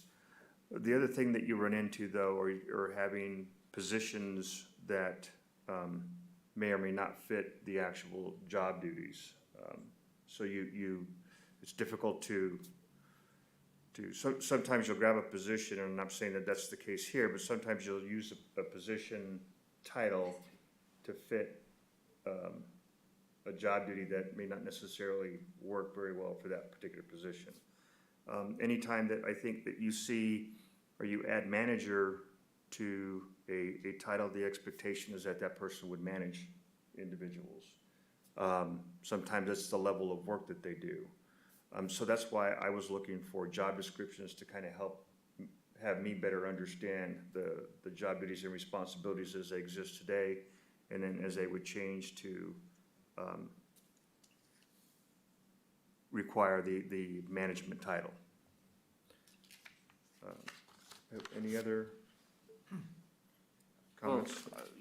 I do have one now. You brought up some, Mayor. Yeah, go ahead, Councilmember So, Martinez. Mrs. Mendoza, so what you brought to us, though, is just an an adjustment based on the salary, minimum rate wage increases and MOUs, right? We really haven't done any intention to revamp the salary schedule at this point, isn't that correct? For this that we're looking at? For one of the positions. Oh, sorry. Well, The assistant, yeah, the Public Works Manager becoming an Assistant Director of Public Works, that salary survey did result in an increase, as well as the Transit Operations Manager. And those two specifically are,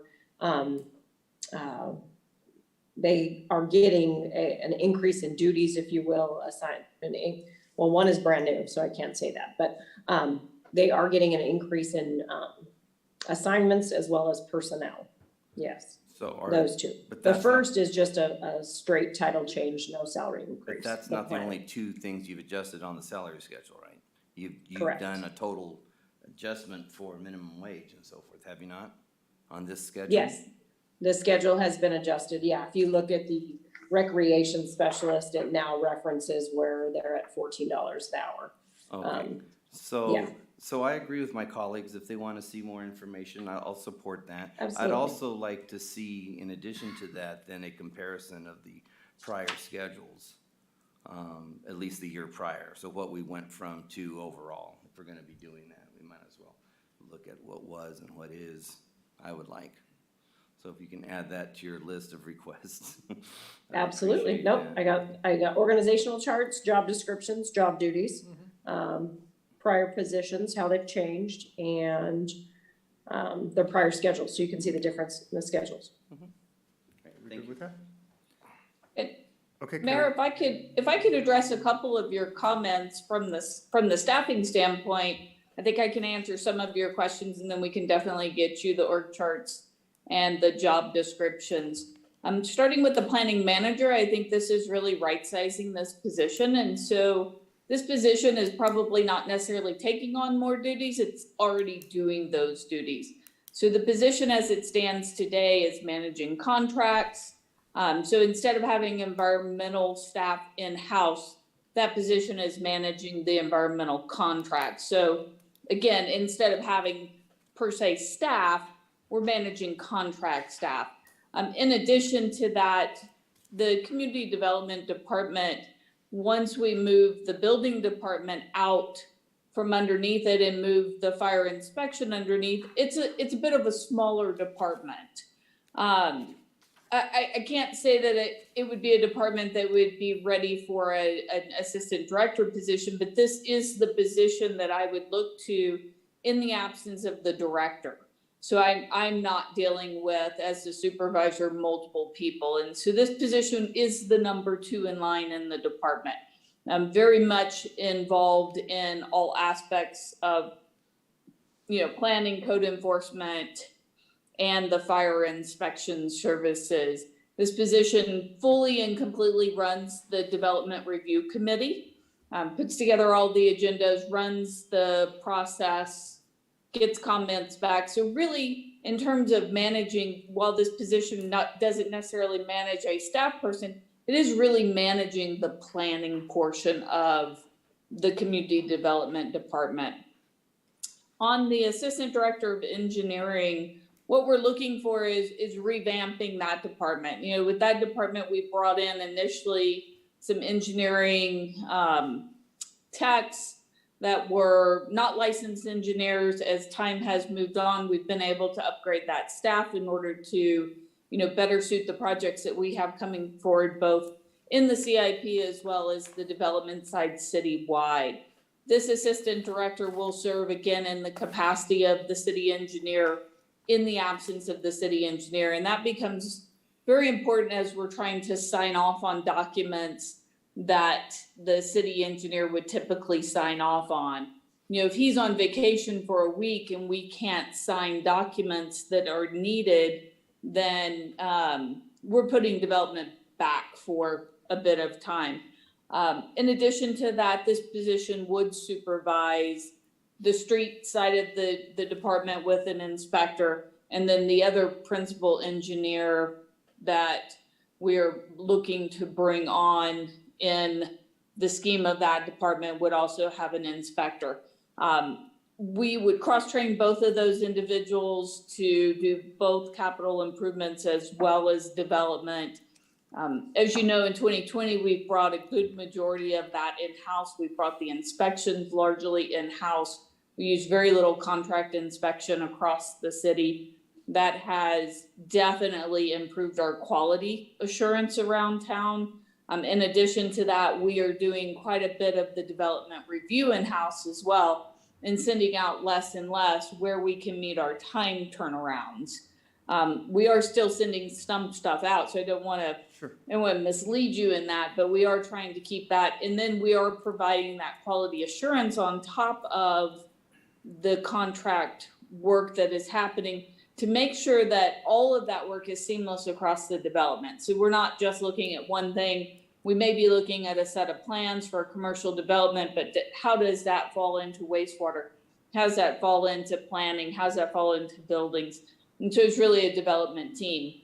But this person would be the number 2 person in that department. And really all of this is designing around having that sustainability moving forward. So if we have a department head who leaves, we have the next person in line that's ready to go, that's very, very well in the know and able to step in seamlessly into those positions. And then I think Elizabeth would tell you the same thing with the transit manager, that position actually has taken on additional duties that maybe that position was not doing previously in terms of managing fleet and supervising all the bus drivers. Like that does actually have a expanded set of duties. Okay. So I'm happy to answer any questions, but I did just want to give you a little bit of the overview as we're trying to work through, staffing and managing all the things from the development side. Yeah, and what you're saying makes sense, and as I indicated, the additional information would be helpful, I think, for all council. Mayor? Any other? Yes, sir. Yeah, just to, not to, I guess, beat a dead horse, but I think it's important in understanding the lexicon of the term manager as we use it here in our organization. For example, we have an economic development manager. We have a solid waste recycling manager. And so those are one-person offices, but it equates to the level of work and responsibility that they have. And so when you look at the planning manager title that we're asking City Council to consider, it's looking at the scope of work and the degree of work and the degree of complexity and responsibility that individual carries in the work that they're carrying out. So just going to draw your attention to that, and that change in that title would be consistent in terms of level of work and level of responsibility that actual job carries for those individuals. And I appreciate that very much. And that's what I'm hoping we would see when we look at the existing job description for senior planner and then planning manager. So, okay. Any other questions or comments from? Okay, so we have some direction to go ahead and bring this back to us with the additional information. Thank you. That brings us to action item 14, Patrol K-9 proposal. Staff report by Chief Talese.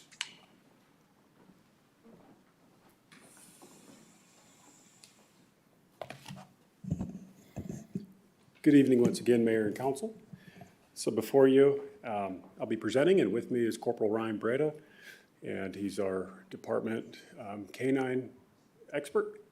He obviously handles his K-9 partner Mila, and as a corporal would be assisting the management team and overseeing this program as it's enhanced if approved as is. And so before you is a staff report, and I'll just highlight a few things here. As you know, since 2016, this council's approved a K-9 program that's been very successful, not only locally impacting our school district with the vehicle, the content searches to prohibit, illicit drugs from getting into the hands of our youth, but even regionally and think bigger than just Beaumont or the Pass area. The dog programs are part of this comprehensive like master mutual aid in a sense of departments working interstep with each other with their canine assets. But because canines are so valuable and in such high demand, with Beaumont not having a patrol canine program, we have to rely on the Riverside County Sheriff's Department or the Highway Patrol. But as you may know, that there's just sporadic canine teams in this region, sometimes because of population density. You know, they're needed in cities such as Moreno Valley, Hammett, San Bernardino, but more often they're needed here. But when they're needed, they're needed. And so we're at the mercy of if they're available. And typically departments are going to take care of their own needs before other departments' needs. And we understand that concept, of course.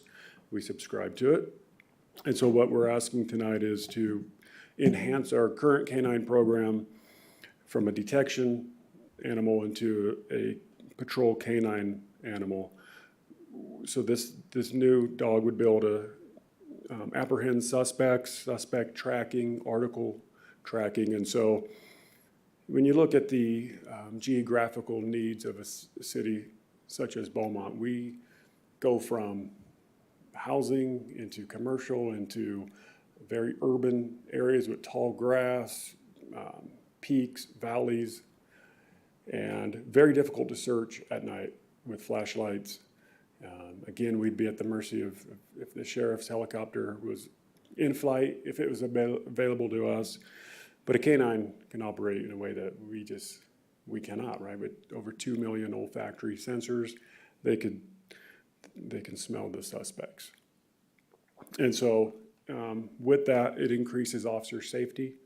We're always looking at ways to keep our staff safer when we deploy our fleet, when we deploy our less lethal, our training, our tactics. They're designed primarily for two reasons: officer safety and to enhance the safety of our residents, including our suspects.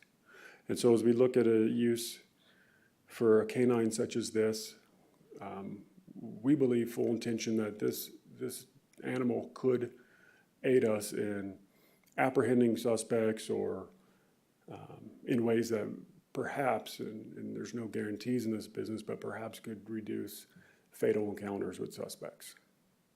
And so in there are the cost to start this program up.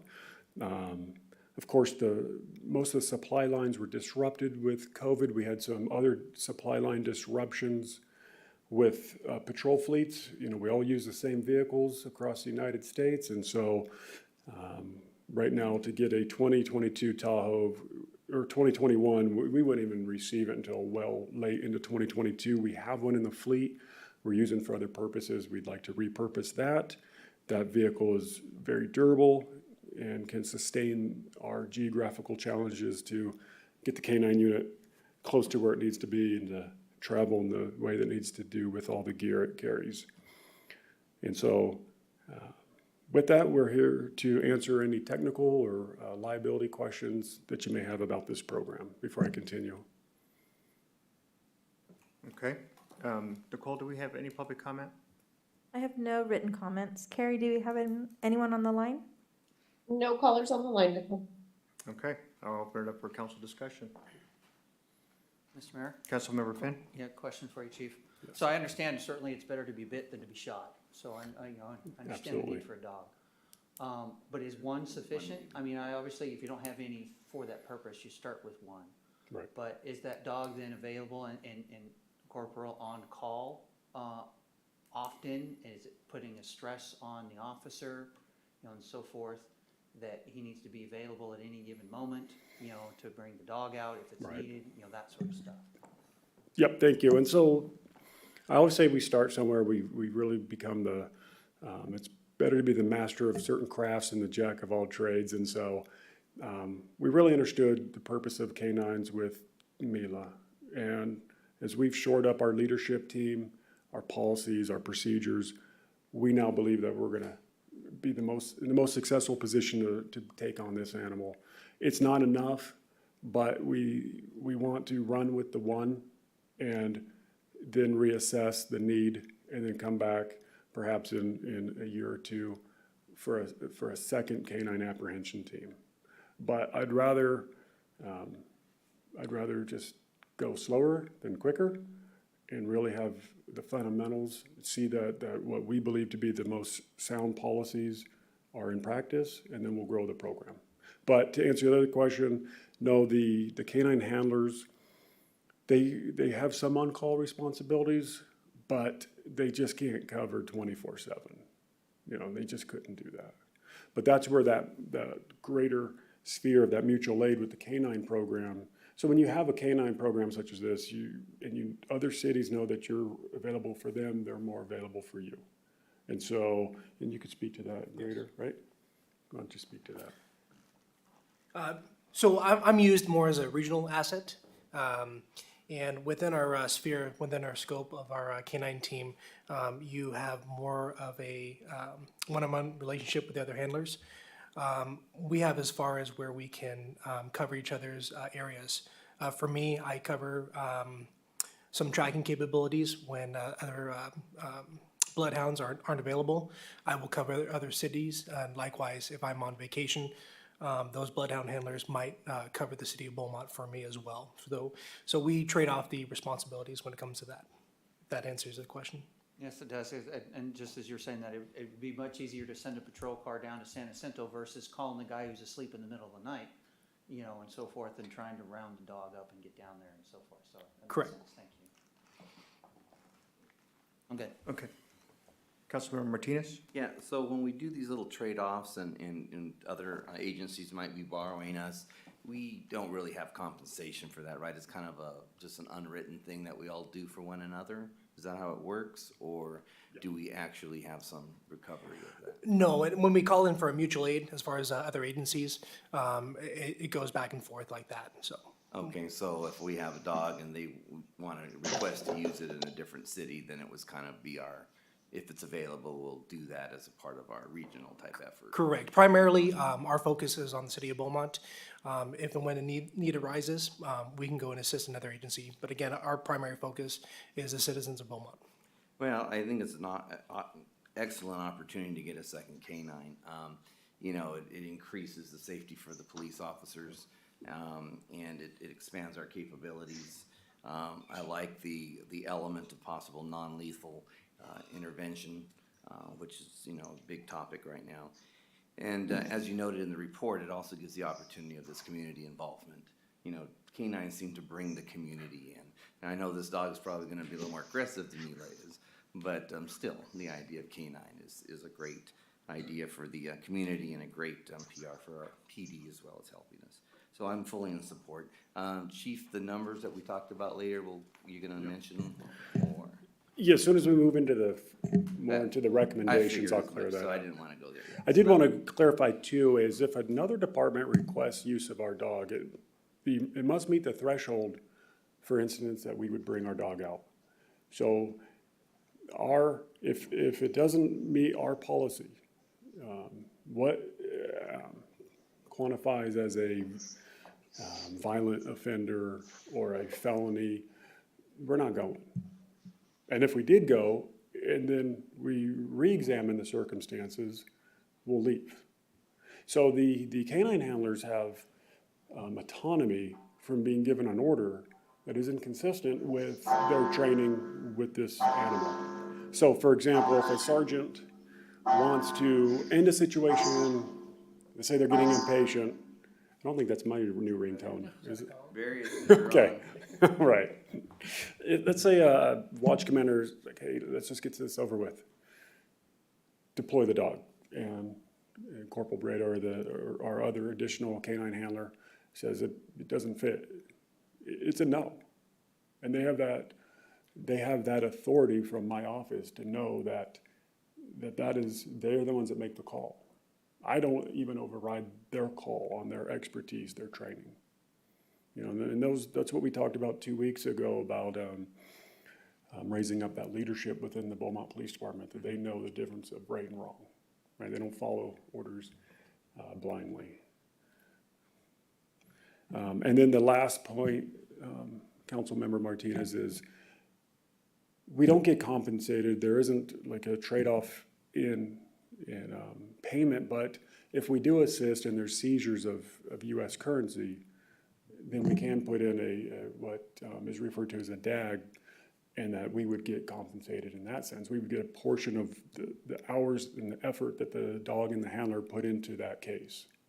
It's 8 to 10% typically, right? Great. All right, appreciate that, Chief. Thank you. You're welcome.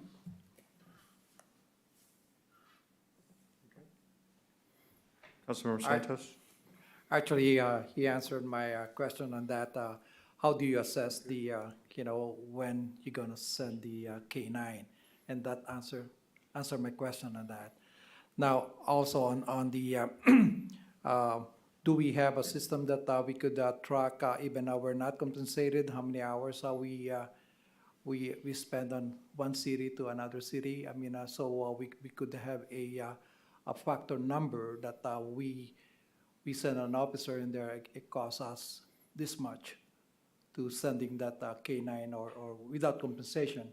My idea on that is the, to have a tracking costs Right. on that side. That's all.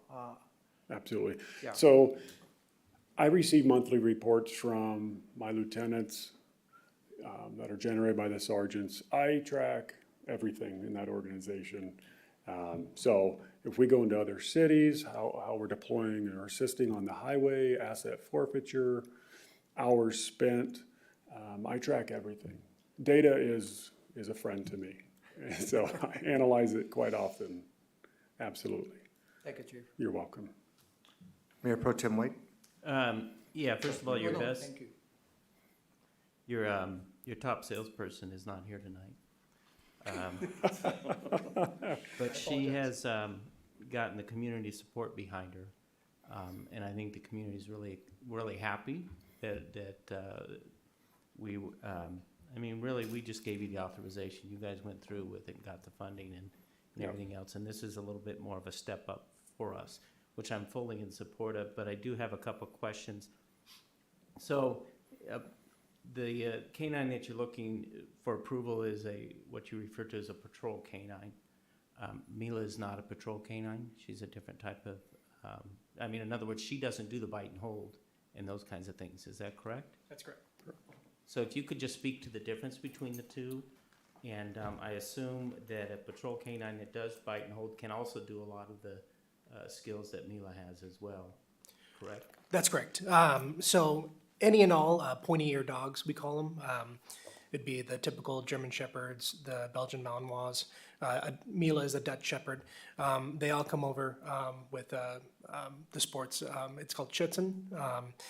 And so she did have the capabilities. It's not in her nature. It's not in her drive. We call it a prey drive. She's much more of a detection dog and a scent dog. That's why we reclassified her as a narcotics and tracking dog. Those dogs that come over show the traits that we and the qualities that we desire for police work, as far as a hunt drive, a prey drive, and it's just also a courage test for the dogs as well. It stands a lot to go after and apprehend a suspect, so that's what we look for in those dogs when it comes to it. And then, yes, the patrol dog has the patrol dogs can have secondary assignments such as narcotics and US currency detection as well. So they're multi-purpose animals. They're cross-trained. They are. Yes, and I'm sorry, I apologize. And this one would be a cross-train. Okay. So. Right, thank you. Mr. Mayor? Councilmember Finn? Yes, I got another question. So, so on Mila, you made the comment that she was more designed for, her nature more towards detection. Was that something that was found out afterwards? And so the reason for the question then is this new dog that you're going to purchase, are you, in a sense, guaranteed that this is going to be a patrol dog versus a sniffer dog, for lack of a better terminology there? Right, well, yeah, so we didn't find out after the fact. What we told our, how would you refer to Von Lick? Our vendor. Okay. This is the program we want. And they then already that's the dog pre-identified some dogs, and then we sent our officer out there to there's a compatibility component with the handler and the animal. This time, it would be, we need a dog that can pass the courage test to grab on, bite and hold a suspect. So so we know, they know ahead of time what we need, and then we go out there and we look at those tests and firsthand. So we fly our officers Okay, out there. that's great to know, because versus just the dog showing up and you gotta work with Oh, what no. you got. Okay, Right. thank you. Yeah. All right. You'd have to keep that receipt. Don't let the dog eat it. Chief Talisa, I am fully in support of the program. I mean, one of the things obviously that we look at, Councilmember Martinez referenced, is a less lethal force. This appears to be another option to that, like as opposed to bean bags or things like that. And then you're also looking at your potential to save a life, obviously, which I think also reduces or can reduce stress on our staff, our officers in the field. So with that, do we have a motion, or did you want to touch on something on the recommended motion? I do. Just want to touch on the recommended actions to pull something out. And so the first recommended action is authorize the staff to purchase and train a police canine in an amount not to exceed $32,000. That gives the city manager some flexibility to sign in case the price changed. And so within that $32,000 is the $6,500 that you see in item 2. Okay. The reason we're not double statting it, but I just wanted to be upfront and clear that of that, I would still want you specifically to authorize it to retrofit this vehicle. And so it's in there twice, but only in the full transparency that it's going to a vehicle vendor. Okay. Thank you for that, Chief. Any other comments on the recommended motion, sir? No, sir. All right. Do we have a motion? Mayor, I'd like to make motion to approve the recommended action items. I'll second. Okay, we have Make it a short. motion and a second. Yeah, there you go. I will make you read Authorize it. the whole thing. Right? That's a mouthful. I said a little bit more than just so moved. Right? Oh, that's good. Thank you for that. I'll second. We have a motion and a second. Take roll. Councilmember Santos, Yes. Councilmember Fenn, Yes. Councilmember Martinez, Yes. Mayor Pro Tem White, Yes. Mayor Lara. Yes.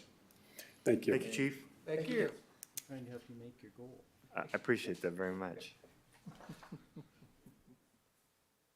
Okay, that brings us to action item 15, authorization to submit request for federal funding for construction of the Pennsylvania Widening Project, CIP project number 2017-09, and the Potrero Interchange Phase 2 project, CIP project number 2017-023.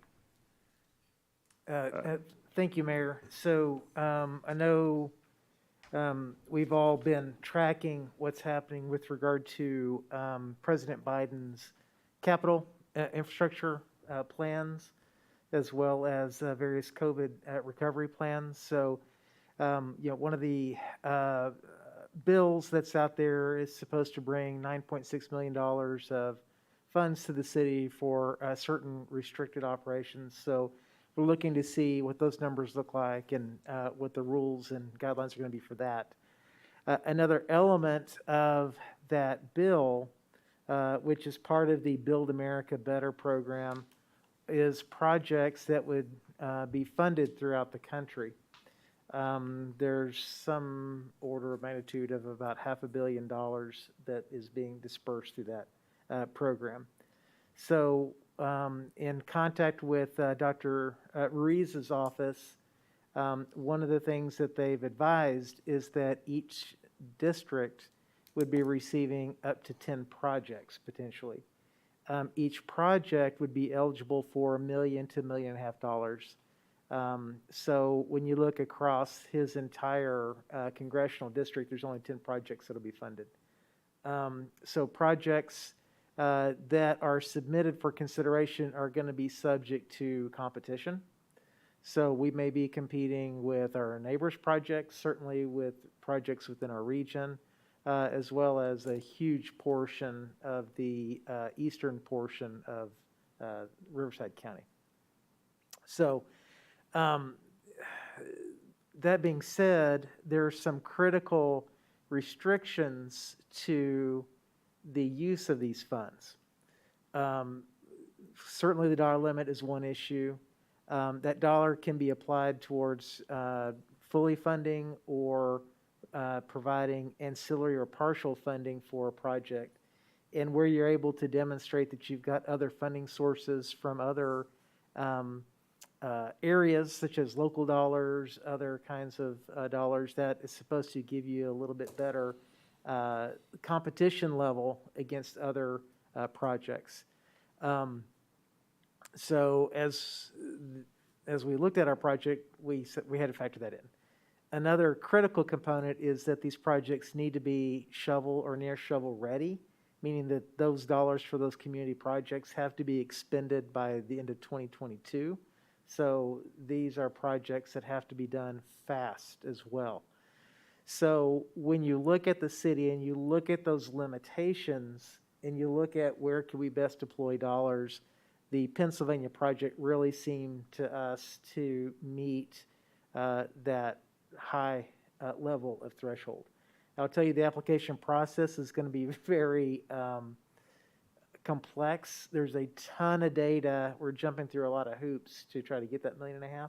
So not that every penny doesn't count, but you know, it is going to require quite a bit of time and process to go through there, which we're working on and we're ready to submit if council so chooses. So Pennsylvania is about a $3.2 million construction budget. Our design should be complete later this year. We had already programmed to try to be out to bid for construction either this summer or this fall. So, so we're working forward with that. That's a project we think best hits those criteria that's out there.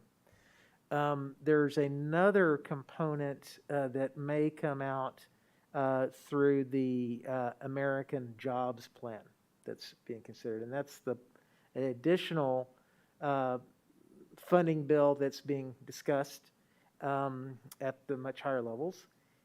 It would include some trillions of dollars, that would include some billions that would go towards capital project needs. These projects would be what we call surface transportation projects. And surface transportation projects are typically much larger scale highway and major infrastructure projects. So in talking to Reese's office, they are also looking at a deadline of April the 14th for the district to submit proposed projects that would go into that funding pot. That pot would actually be looking at between $10 to $20 million for surface transportation projects. Again, looking presumably that projects that are going to be done in shorter order, that are near shovel ready or shovel ready. And when you, again, go through the synthesis of looking at our projects, at the projects that were designated in our CIP, and that are ready to go, the Potrero ramps cropped up as a good project in our estimation. That project is going to require $18 to $20 million in addition to the funds that are currently allocated. So, again, that's a project that we're 99% complete on design. We're just really waiting for Caltrans to give final comments and final review back to us to be able to finish that up. So that would be ready to go pretty quickly. Again, going to be highly competitive, and we need to be really to a point where we're hitting the ground running with those applications. And if awarded, we're going to have to go fast to get those done. One of the other components to this that's critical is that we know that our neighbors may be looking at projects. We've talked to Calamasa, and at least on the local community project, they're looking at some intersection improvements along Calamasa Boulevard. And so, if Beaumont is not successful in achieving these grants, any dollar that comes into the pass area that helps to address traffic is a benefit to our area and is a benefit to Beaumont residents. And so That being said, one of the things we are looking for here is also some authorization for the mayor to be able to write letters of support, supporting our neighbors in any of the applications that they were going to make, so that every penny, every dollar we can bring into the Pass area would be beneficial and will help everybody in this area. So with that, Mayor, Council, we're looking for direction on whether you would like us to submit these projects, whether there's something else you want us to look at, and whether you would like us to work to try to develop those letters of support. So I will say that we have reached out. The mayor and I have both reached out to our peers at our neighboring cities and have told them what we're looking at, and have also expressed that we're going to come to council tonight, potentially to also seek authorization to be able to provide mutual support to their applications as well. So, Mayor, turn it back to you. Excellent, thank you. Nicole, do we have any public comments on this item? I have no written comments. Carrie, do we have anyone on the line? No callers on the line. Okay, I'll open it up for council discussion. Mayor Pro Tem White? Just real quick, I support all of the recommended action. I think it's the right direction to move. I don't have any other comments in that. Okay. Councilmember Finn? Yes, question. Mr. Parton, so is it possible at all to reclassify any of the projects that we're doing and do a joint effort with our neighboring cities and for example, to call it something new and make it, a San Gorgonio Pass regional freeway improvement, traffic improvement or something like that? Does that bias anything? Is there any benefit to doing that? Or is it just, this is the best approach with the letter of support and supporting one another? So City Council has voted to work with our neighbors in our area to develop an I-10 corridor strategic plan. That type of effort where we're working together as an area to define our regional priorities will be absolutely critical to us in the medium to long term. With regard to the timing and when we have to have these projects pulled together and the timing with which these projects need to be built, I don't think that's going to be foreseeable or feasible through these two funding options that are before us right now. I did reach out to Bonnie Johnson in Calamasa, and I suggested early on under the community project, because the original read to us was that we could be looking at projects of up to $10 million. And it wasn't clear yet what the timeline considerations were going to be with regard to when those dollars had to be spent. It looked like at that point, basically a 4-year plan to try to get those dollars spent.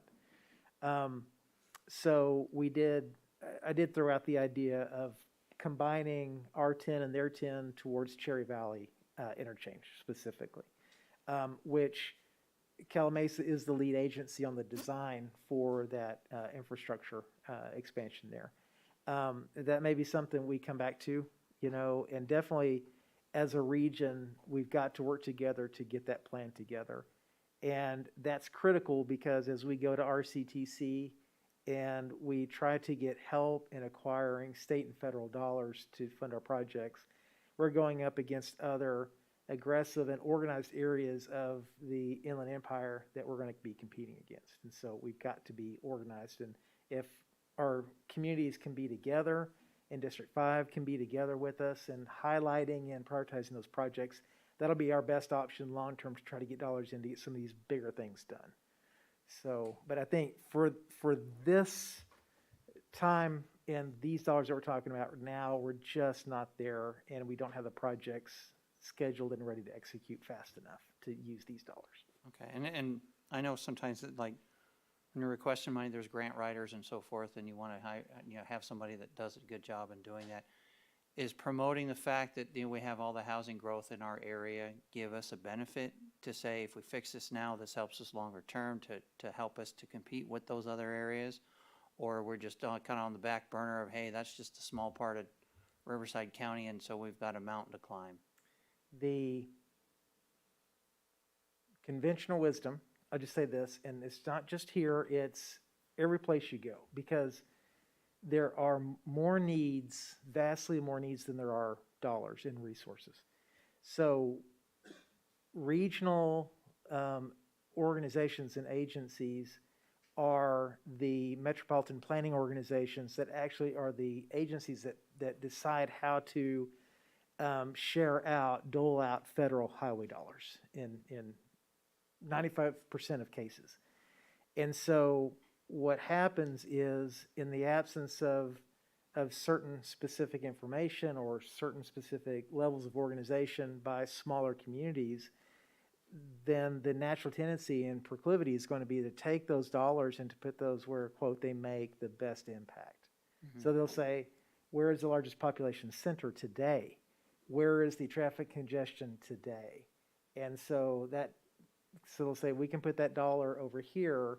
In our case, it may be 91 or 215 versus I-10 or 60 or 79, Oak Valley and Potrero and some of those places. And so, and that's the concept, is bringing everybody together. So instead of Beaumont at 55,000 people, it is the pass zone representing 250,000 people and major international corporations, that need the service that's there.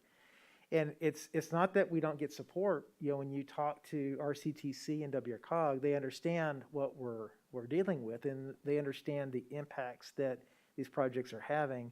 But again, as they're looking at it from their lens, it is, okay, well, that's fine. We know that you're there. You don't have nearly the congestion issue that we have on 215, every day of the week. So that's the tension, and that's the level of organization that we have to ensure that our area is going to be represented as we move forward with that. So it's the right direction to go. And if we don't, and my thinking is, if we don't find a way to get there together as a region, begin to request dollars and request support, then the chances of getting serious dollars up here in the near, to address some of the issues we're dealing with today is just going to be impossible. Okay, thank you. Okay. Yes. Councilmember Martinez? Just real quickly, so it's always nice to see that anything we're doing prioritizes Pennsylvania. So I agree and I support all of these. Just a quick question, you don't think that a partial is gonna make a difference? I mean, there's nothing in the earmark that says it has to be fully paid. I mean, because we're asking for only 1.5, but it's a $3 million project. I think it'll help us because we've already got 3.2 already allocated to it. So we apply for 1.5 and we show we got 1.7, plus we've already paid for all the design. So, and we've got all the right-of-way acquired, so we can show them, hey, we've already put in a lot of money. So that 1.5, will get this project funding done. And then that gives you 1.5 to reallocate to other projects. Good. And I think that it's probably our duty to, since we're trying to set up this regional approach, that we definitely send the letters of support. So I'm supportive of all that. So thank you. Thank you, Mayor. Councilmember Santos? I'm good at that. I mean, Okay. I do, support the whole thing in here, especially Pennsylvania and Potrero. And writing a letter, getting a letter from, Dr. Ruiz that will add 1.5 million on project. Thank you, Mayor. Okay. Thank you, Ted. Thank you very much, Mr. Parton. I appreciate the efforts that you're going through to look at the bigger picture. As you know, I think we're, for the I-10 corridor, we're already behind the 8 ball, obviously. 2nd Street does not fit the criteria for this one because it's amounts too high, or?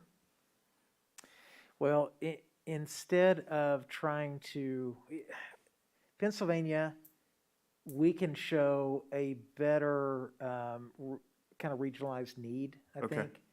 And so I think that one gives us a better opportunity. Plus, we're already designed. We're basically there. Okay. So, and it's going to be 1.5. So I think either way we go. And then we thought about one point about trying to package 2nd Street and Pennsylvania together as a single application. Right. But as I got to think about that, it's like, what is the point? And then my other concern was, does the committee view that as 2 separate projects? Because it's very clear you can submit one project. Right, okay. Well, and I think this also emphasizes the importance as we look to future projects of making sure that we fund these projects to get shovel-ready, because that's what everybody's looking at, right? They don't want something that's gonna take you 2 years to design and then 2 years to build or a year to build. They want something that they can show off sooner rather than later, I guess. Well, it does. And then if you think about Second Street, because you're talking about a partial construction for the northern side of it. So if you're able to get this 1.5 that you can put to Pennsylvania, that allows you to repurpose those dollars to Second Street. And then we can go back to Loma Linda, who's one of the primary landowners up there. Maybe they're willing to donate the additional right-of-way in exchange for the full width construction coming through. So, you know, so that's what I'm saying. There's some fungibility here. So it's like, hey, if that gives us the best opportunity, we bring those in, we've got those dollars that then we can look to repurpose, you know. So, but one thing to keep in mind too is that Pennsylvania is a TUMF regional project. Second Street is not. Okay. So if we opt to do that, then there's some additional implications of other dollars we'll have to move, and as we adjust the CIP to kind of move things around to bring that dollar over to Second Street. So it's not a direct one for one. I make it sound easier than it will be. We just You always do. we'll just reshuffle the CIP and we reallocate based on the funds we have. Okay, thank you very much. Thanks for your efforts on this end too as well. I appreciate that. I'll look for a motion.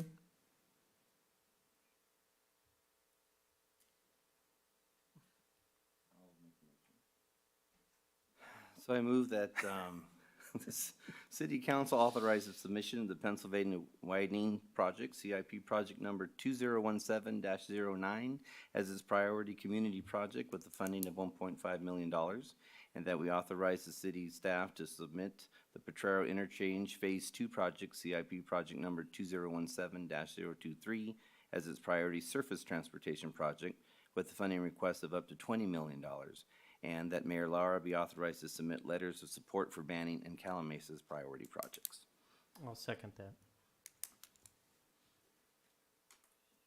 Councilmember Santos? Yes. Councilmember Fenn? Yes. Councilmember Martinez? Yes. Mayor Pro Tem White? Yes. Mayor Lara? Yes. Brings us to action item 16, City Council Annual Review of Contracts. Staff report by Ms. Nicole White. Thank you, Mayor. Per Beaumont Municipal Code, contracts shall be submitted to the City Council annually for approval, renewal, termination, non-renewal, or extension.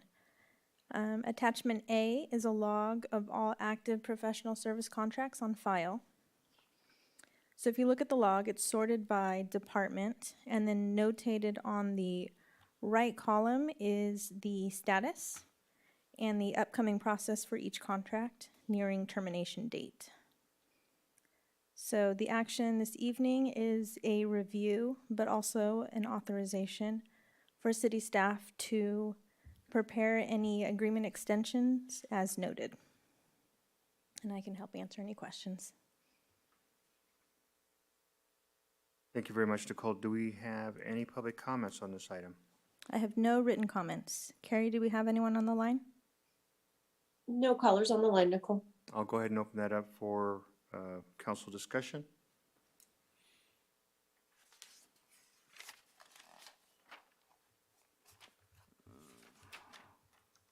Mr. Mayor, Councilmember Finn. as I'm going through this, I'm not sure if my question is going to be answered on here, but so I'll just ask Ms. Nicole.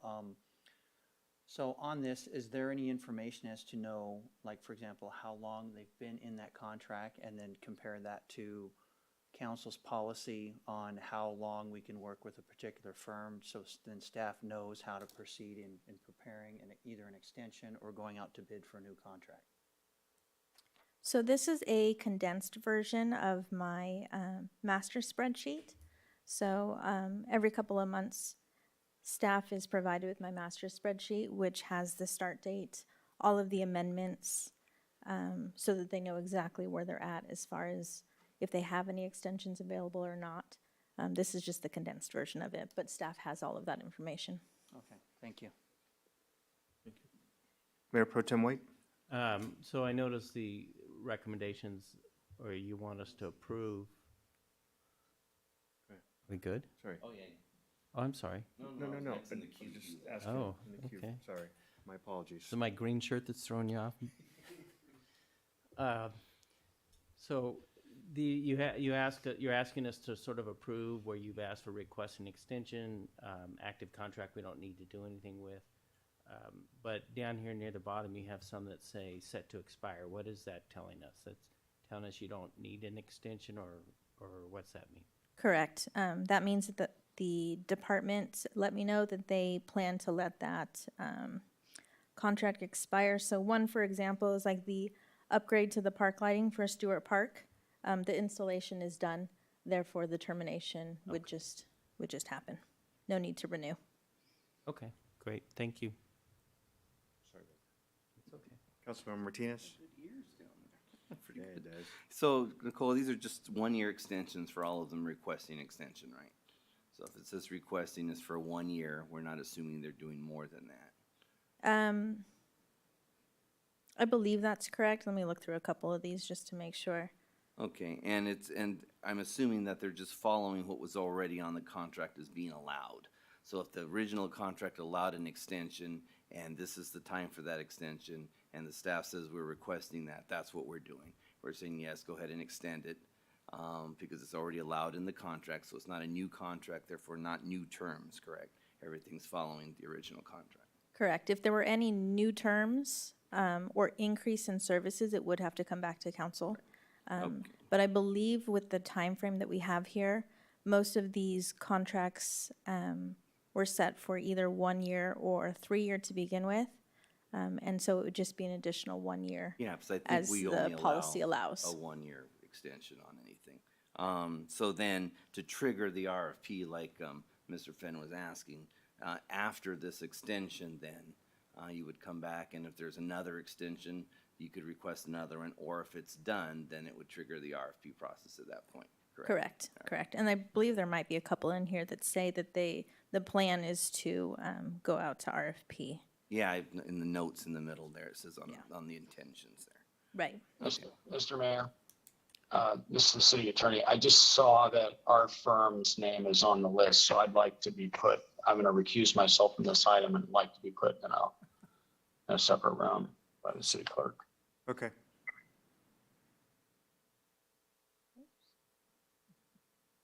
Let me know when you're ready, Nicole. Okay. Okay, thank you very much. That's all I had. Thank you, Mayor. Mr. Mayor, one more question. Councilmember Finn? So on page 233 of the agenda packet where it shows, I just picked one out because I recognize the company from my water agency experience, but Albert Webb and Associates for the annual CFD administration, where you look over to the right and it says requesting extension, and that contract expired March 1st. So is that something that council would expect to see a contract extension come through on, or is that something that staff is able to extend on their own? So I'm just wondering if that triggers, for example, that telling staff, hey, that needs to come to council, or is that something that council could do on their own, I mean, staff could do on their own? All contracts do have to come through council unless it's under Todd's signing authority. But typically all of them come through council. And that's the example on that web financial, because we actually just did a 1 year extension. So they're currently in their first 1 year. So we had a 3 year contract term. And then a couple months back, we actually came to you for a 1 year extension. So they could be eligible for one more 1 year extension for next year. Gotcha, okay. Mayor, question. just to clarify what Mr. Finn's bringing up, we're not giving you basically carte blanche to go out and sign all these extensions. The ones that have to come back will come back to us, right? We're Correct. just saying go ahead and pursue what you're doing on following the rest of our ordinances. And what we're hoping is this is the first of a annualized process for council. And so this gives you, for the first time really ever, a full snapshot of all your contracts. Okay. So one of the things that we're supposed to do is to present the contracts to you every year to look at. And particularly what we wanted to show you and have staff get a chance to do a comprehensive review and show you everything that needs to be considered either for extensions or for termination and for rebidding, or for just plain termination. So technically on Mr. Pinkney's firm's, it's showing as an active contract, so we're not authorizing any action on that. Correct. Okay. That's correct. Okay, thank you. Mr. Mayor, Yes. it's Yes, sir. Barry Janetti. Barry. I just have a question on the contracts. Would we know if somebody's renewing or extending, if there's any cost increase in that contract at that point? I think that's an important piece of information to know. That's a good question. I'm not sure you caught the answer, but if there was a extension or an increase like that, that would come back to council separately. Okay. Thank you. Mayor, just a quick follow-up on what Council Fenn mentioned about the, page number, Nicole, on page 234, on the top page of that. I mean, there's an expiration of June 2020, is still active contract. Is that part of the, any extensions on that? Is this for the County of Riverside? Yeah, County of Riverside, the Riverside University Health Systems, and expiration is 2020 on that, still active. I see.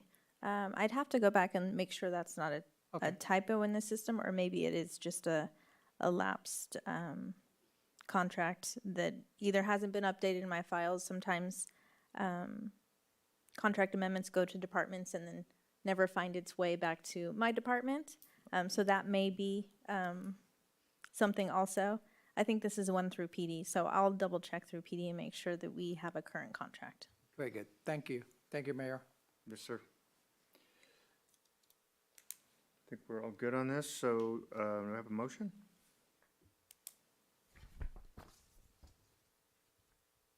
Mr. Mayor, I'd like to propose that we authorize city staff to prepare professional service agreement extensions as proposed in attachment A. I'll second. We have a motion and a second. Councilmember Santos? Yes. Councilmember Fenn? Yes. Councilmember Martinez? Yes. Mayor Pro Tem White? Yes. Mayor Lara? Yes. And if you'll let Mr. Pinckney back in out of the waiting room.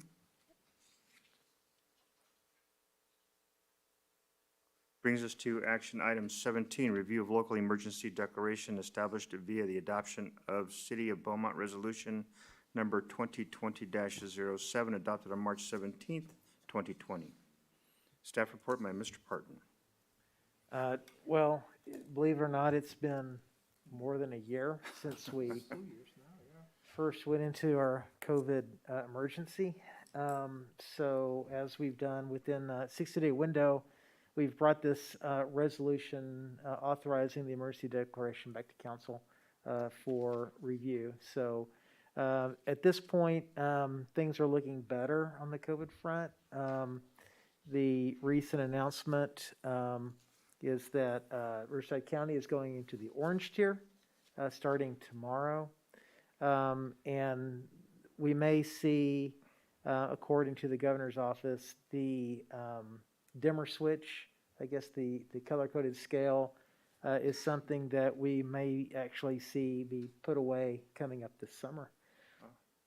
So again, as long as the trends kind of keep continuing, we'll kind of see this thing going. But we still are in a situation where there are still state emergency declarations that are still in place. And so recommendation would be to leave this in place until such time that the state does remove that declaration. So with that, turn it back to council for consideration and direction. Thank you very much, Mr. Parton. Nicole, do we have any public comments on this item? No, I have no written comments. Carrie, do we have anyone on the line? No callers on the line. Thank you very much. I'll open it up for council discussion or a motion.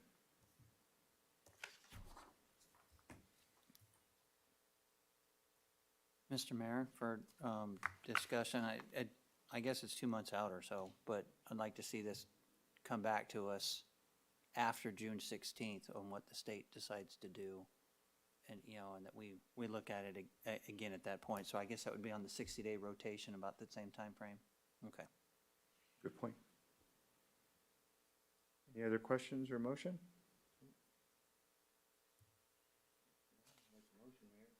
Have any comment?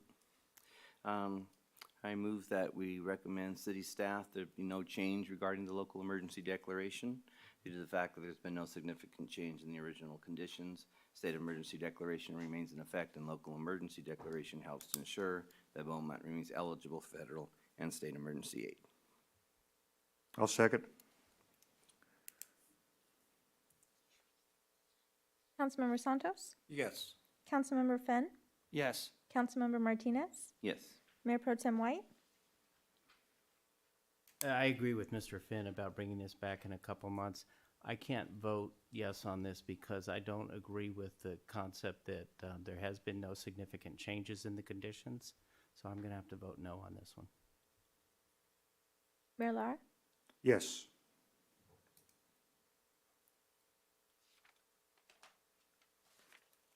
That brings us to legislative updates and discussion. Thank you, Mayor. And the specific item we have listed for tonight is with regard to AB 986. It's a diversity film tax credit that has been submitted to the Assembly back in April. The concept of that agenda bill, I'm sorry, I'm going back to another city where AB meant agenda bill, Assembly bill, was that there would be additional tax credits applied to foreign language films, basically. In addition to that, it would provide additional tax credits should a film company, production company, actually utilize minority labor, as a part of a diversity effort. One of the original components of AB 986 was that it specifically called out or included the city of Banning in the what they call the Los Angeles zone. The way these incentives works is if you're within specific geographic areas that are predefined in the statute, then you qualify for these various tax credits and other benefits that help you incentivize filming your shows, your movies, your feature films in miniseries within certain areas. And so it really looks at basically Hollywood in a 30-mile radius. Then it calls out other specific areas like the Ontario airport and other certain areas. So the intent of the legislation really was to try to add banning to that. Now, in looking at the most recent addition or modification to it, back in March 23rd, there was an amendment to the bill that specifically struck the language that added banning to the LA zone. So it calls into question what benefit this now actually would have to our area. So I did share that information with Mr. Schultz, my peer over in Banning, and kind of asked him, what Banning's view of that was and where that stood with regard to Banning's view on that legislation. Email response back to me tonight really was that Banning would still love to see support for the Assembly bill. I think I said agenda bill just a minute ago again, I apologize. And so, but it looks like this bill is probably going to be tabled until next year. So there's probably some additional work that may be happening with that specific bill. Of course, that was also packaged with the request that the city would consider writing a letter of support for the Grand Ave studio company, which is a movie production firm that's trying to start up over there in Banning, at the Banning Airport. So that was really kind of the critical piece of legislation that was kind of on a short string to kind of bring to council.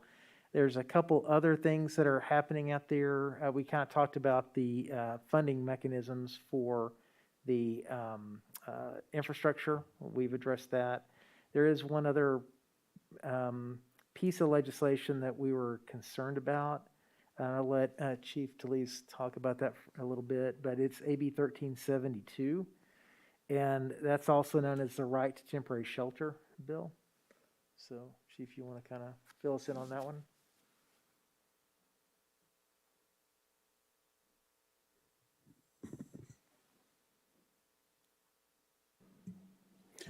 Yes, thank you.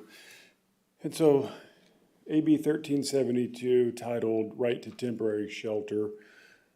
I'll highlight a few of the mandates and then I'll go a little deeper into the bill. We have some very serious concerns with this bill, the way it's written.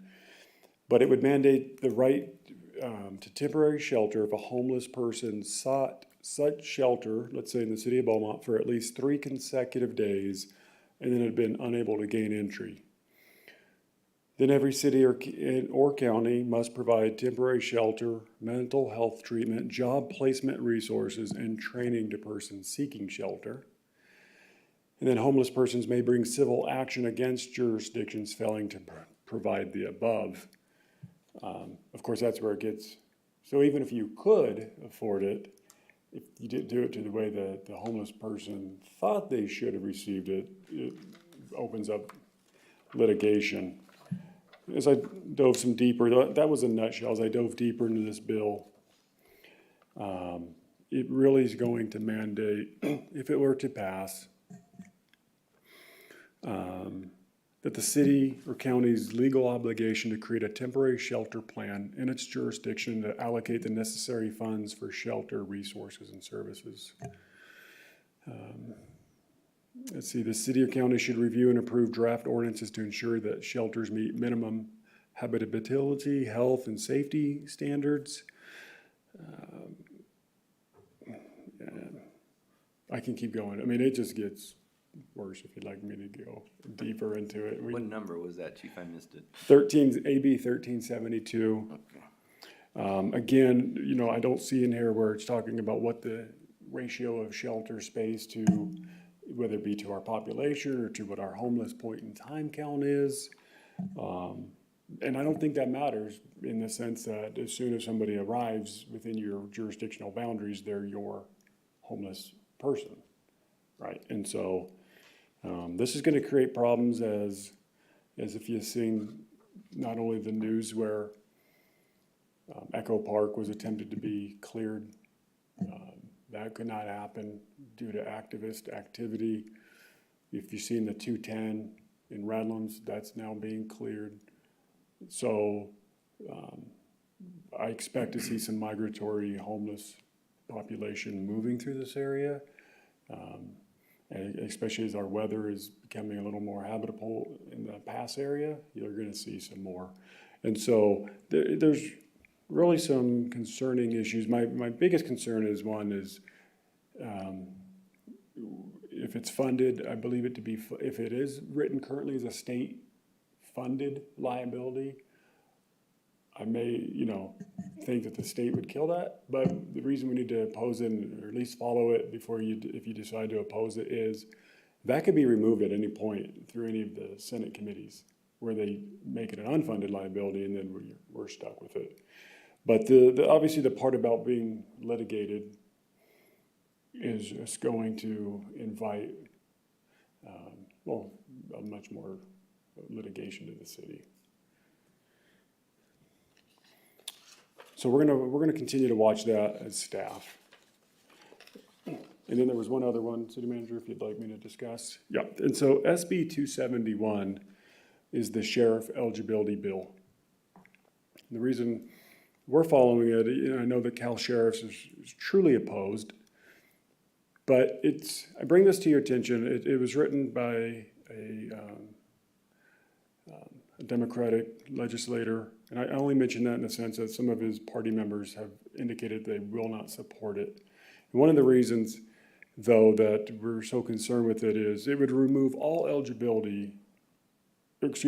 requirements, certifications to be the actual elected sheriff.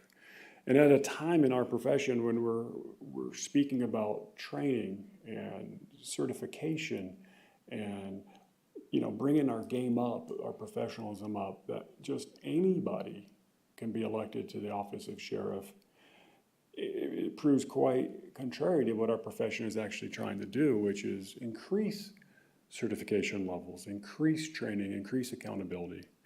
And so we're very concerned in this sense. So with 5 peer legislators already advocating against it, I don't think we should let off the gas pedal on this and still engage with your peer groups and other electeds on the dangers of SB 271.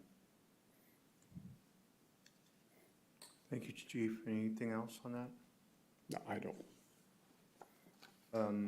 May I have a couple questions? Yeah, could you stay up, Chief, for Yes. some questions? 1383, is that the right number? 1372. 72. Do we know, as Mr. Pardon brought out the calendar basically of the other legislation we were considering, do you know the calendar on that one, or are they close to getting it done? Is it still going to be a ways away? I do not know. Sort of the same. I mean, I'm in support of opposing SB 271, but 1383, I'm just curious as to where it is in the status of it. Right, where it is in committee. Yeah. I printed the bill. That I do not know. Because you bring up the state funded that could be pulled in committees, and again, I'd hate to be on record supporting or opposing it and then have it changed drastically later down, which I mean, we could always change our position on it. We could, and even if it's state funded, my concern is though the liability falls on the city to implement all these requirements, the job resources, all these matters to the homeless person standard or face potential litigation. And as you know, we have for our size of an organization, we have I would say a robust homeless outreach program here through our community policing team.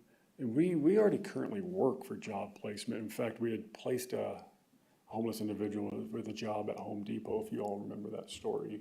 Yeah. We do that. And we bring out the county and we connect them to resources. And of course, we focus on, veterans and connecting the VA. Currently, we have located one more veteran homeless person. We hadn't had one in some time. And this individual refused all the services and in fact didn't want to even to speak to the officer any longer about it. But we're going to continue to do those things. But it really should be about a program tailored to our community, not a set of requirements forced on cities and then we can't control if they like the service. And that's it. I'm not opposed to a program that is being directed by the state, and I think it may or may not impact or change our city, but as you pointed out, changing direction in other cities do impact our city. Right. So I just would like, again, I'm not on the position right now of opposing or approving it or supporting it, but I would like to get more information and also know. Again, I'm not ready to take a position if it's not going to be considered till next year, those kinds of things. Understood. Yeah, it's still in committee. It was referred to committee on 3/4/21. Okay. So there's no, so the bill was introduced on February the 19th, and there's been no amendment out of the assembly at this point. Okay. That's good. I think the other concern I would have with that bill is even if it was funded by the state, that probably would not include funding for litigation, which would probably cost the funding to run the program, potentially. Yeah. So I did want to go back and touch on, anybody else have questions for the chief? No, we're good. Thank you, Chief. Thank you. I did want to go back and touch on really quickly AB 986. and the request for supporting of the Banning Studio. I think there's some additional information that we're still working to get. We do want to be supportive of our neighbors, but I want to make sure that before we send a letter out, that it comes to council and that we are all in agreement with that before I do anything like that. So, Mr. Parton will bring back some more information for us, and we'll have it on the next agenda. Yes, sir. If you would. Mayor, may I make a comment? Sure. That was my position at the start when we first were considering it, but after finding out the information from Mr. Parton, I think there might be a better way to go, or another way to go. And first of all, I support the staff report representation of that legislation, which is that it's going to help small small businesses to build an industry. I'm also supportive of the concept of supporting foreign language film development that may lead to more diversity in the hiring of the industries. My concern is how is the carrot and stick going to work there? Right. And I think that there are a lot of that there are people who may or may not be of the right demographic at the time to start a business that may be starting a business that's going to help diversify the industry. So I'm happy after hearing that it's going to be really on hold for a year. I think we ought to consider writing a letter of support specifically, as Mr. Parton pointed out, for the actual project in Banning, with not, something that can be put out as support for it, but Sure. not in direction of supporting this item and considering and taking a look and see on this approach. But I think I just would like to send a message to our neighbors that we are going to support them, even if at this point this bill may or may not ever come up. I think going through the effort of saying, hey, look, we explain in our support of how important that Banning's project will have on the rest of our region, Right. and the rest of us. So if you guys are comfortable with that, I think doing a letter of support that doesn't specifically say we support this item because we don't know what it's going to be, but sending a letter of support that can be used by Banning to show whenever in funding, in legislation, whatever, that Beaumont is 100% behind them, and that it's as important to us as it is to Banning to make sure that they're successful in their industry there. Okay, understood, yeah. I think it'll give us an opportunity to craft something that kind of pulls everything in. Yeah. Yeah, and that letter of support would be to whom? Is that to, are you kind of? We can thinking out still, that? I think we could still address it to the state legislature. Okay. In general, and mention to our that- local reps yeah, also? And then we're supporting, what's that? To our local reps too, because I'd like to make sure that each of the local reps also get it. Exactly. State assembly, so that they can push it for the Exactly, area, so and to good. show them that we're trying to, with the whole idea of promoting what's good for Banning, what's good for Calamasa is good for Beaumont. Right. So, Exactly. and I'd hate to wait a year to be able to make that statement because we're not gonna know what this is looking like. Sure. for a year. Good. Okay. All right. So with that, what I did at the beginning of the meeting, just as a reminder, I'm going to go ahead and move council reports as I requested. So we'll go to economic development update. We have nothing to report to you tonight. Okay. City treasurer report. There I am. There he is. Good evening. I have to report on the audit findings where we had some small deficiencies, and the update that Jeff gave us. I missed you at the last meeting. I was away, and I should have a more up-to-date report at our next council meeting. But anyway, where we stand right now on number one of those issues on the audit issues was cash reimbursement, and the segregation of duties has been completed. The finance director is reviewing the audit logs, and it ensures that there has been a switch in the duties. So that one is completed from his point of view. On the payroll process, again, segregation of duties, it's been fully implemented. Paycheck audit reports are reviewed which note the changes and will be reviewed again next month. He feels that it's been implemented, but he wants to make sure that there's some continuity and consistency in the process. Payroll process regarding personnel actions. A majority of the finance are signed by the people and the supervisors. So in other words, personnel signing it and some of the supervisors, it's still working to get full compliance. So the process has been implemented and we're just pulling up the pieces. A few people yet still have to get on with the program. Business license process, again, segregation of duties. The finance staff now has full access to the run reports once the reconciliation is completed, and there needs to be another follow through April. That he figures, Jeff figures that will be completed in April. As mentioned before, the fifth item was the overhead cost allocation, and it was an item that Jeff was going to request a consultant to help with, and it wasn't something that needed to be immediately handled, so it'd be somewhere after the budgetary process gets done mid-year. And with that, that's all I have, Mr. Mayor and Council. Thank you. Excellent, Mr. Genetti. Thank you very much for that update. Brings us to City Clerk report. Good evening, Mayor and Council. Public Records Request Monthly Report for February. 11 requests, 11 completed. Staff time, 11 hours. That was pretty easy. Thank you very much. Get a lotto ticket now with that number. Come 7, come 11. Brings us to Mr. Pinckney and our city attorney report. Yes, just briefly, Your Honor.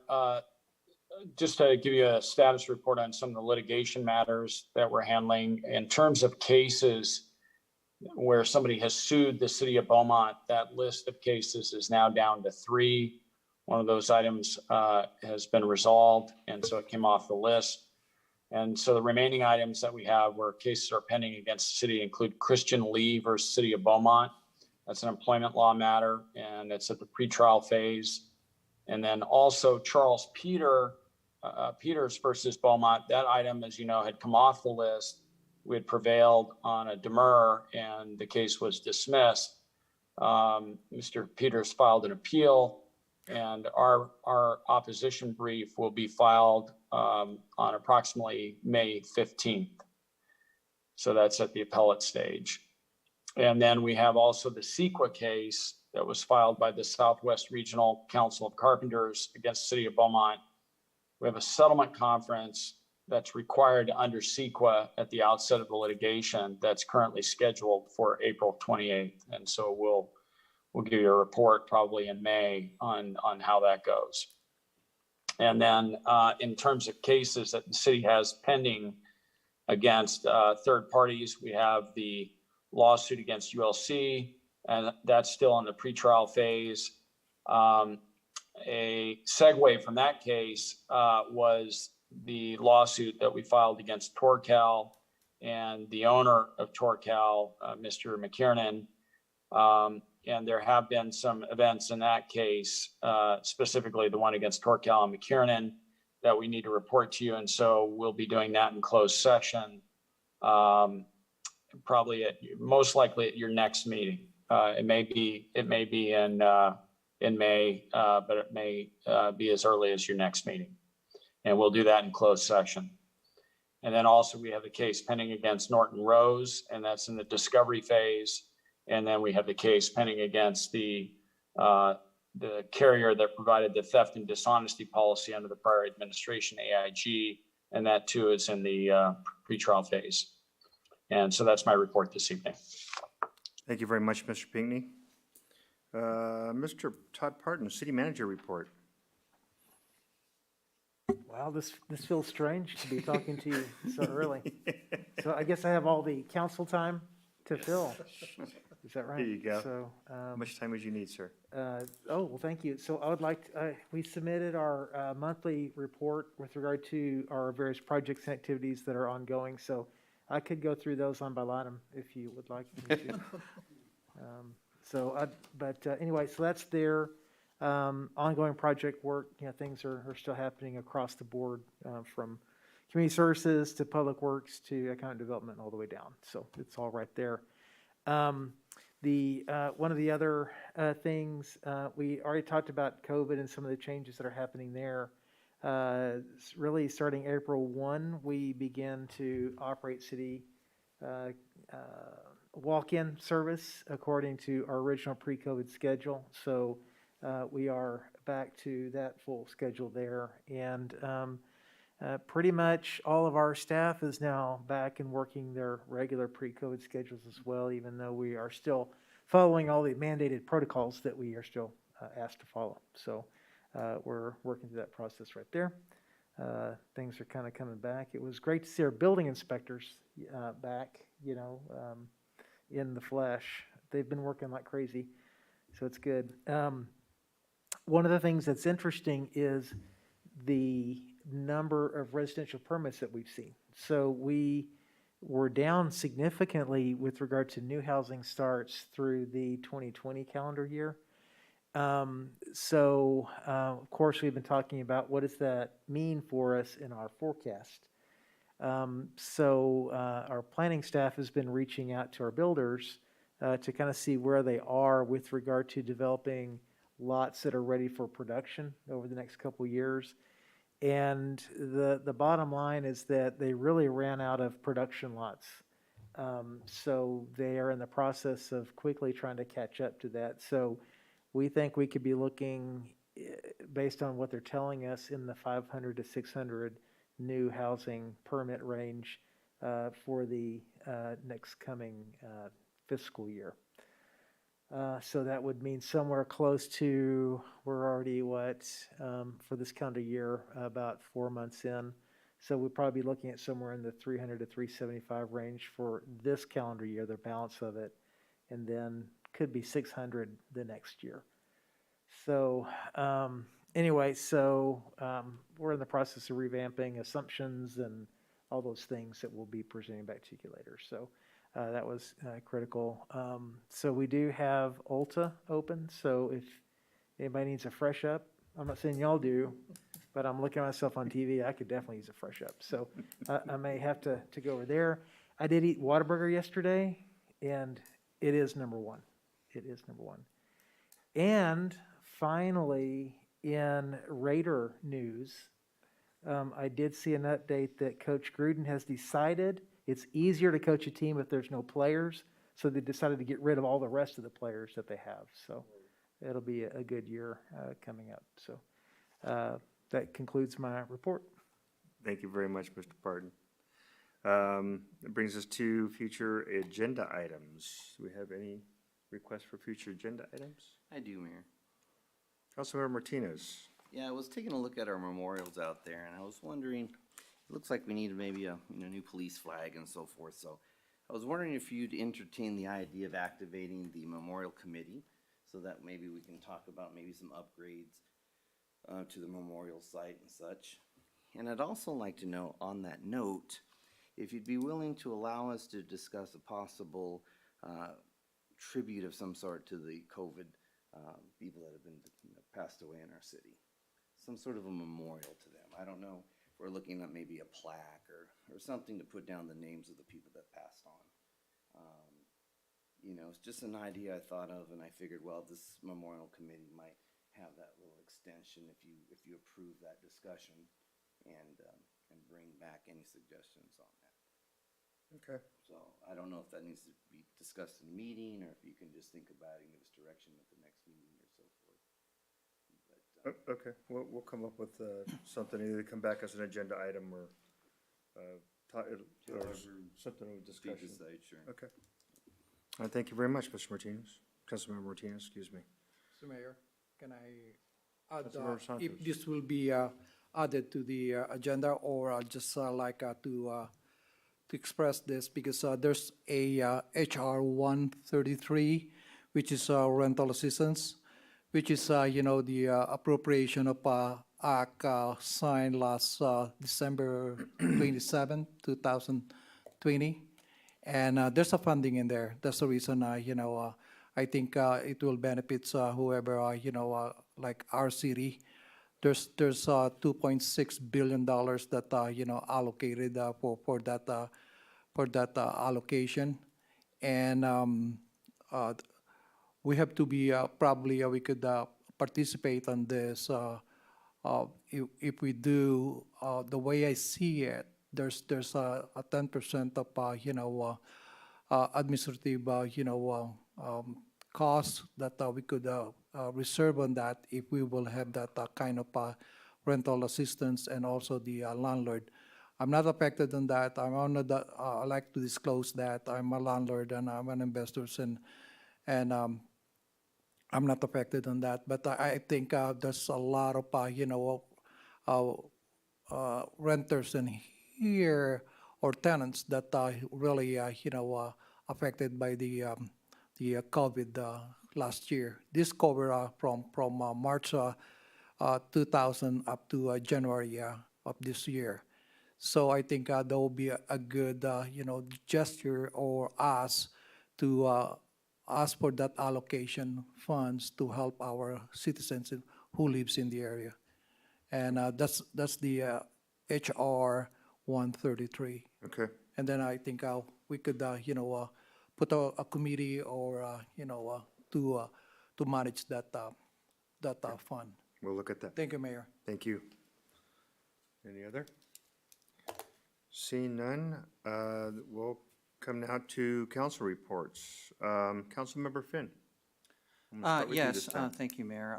On April 1st, I participated in the Transportation Now meeting. We had a presentation by Melissa Sather from Riverside Transit Agency, and she gave a presentation on microtransportation, or microtransit as they call it. And it's kind of like an on-demand ride-sharing applied to public transit, kind of like an Uber or Lyft. It's kind of a really exciting little project that's going on. They're going to do a pilot program in the Hemet-San Jacinto Valley, but they'll have trained operators, they'll have vehicles that are designed to be able to quit and carry wheelchairs. So basically, it's going to like replace a small bus with a car. Almost like a dial-a-ride kind Yeah, of thing, huh? kind of like a dial-a-ride, but I think they'll follow their regular routes. They said the cost can be a flat fee or that it be based on their current fee structure.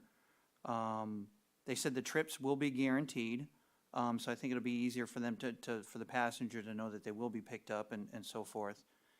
They said it's not a replacement for a good route, so if a good route's working with the buses and so forth, they'll keep those going. They said it's a federally funded program. They also said, I asked a few questions about what their goals were to determine success, and they said if they can get 3 to 5 passengers per hour in that, and then also keeping the cost per passenger similar to what they are running with buses or better, that then they would view that as a success. As a success.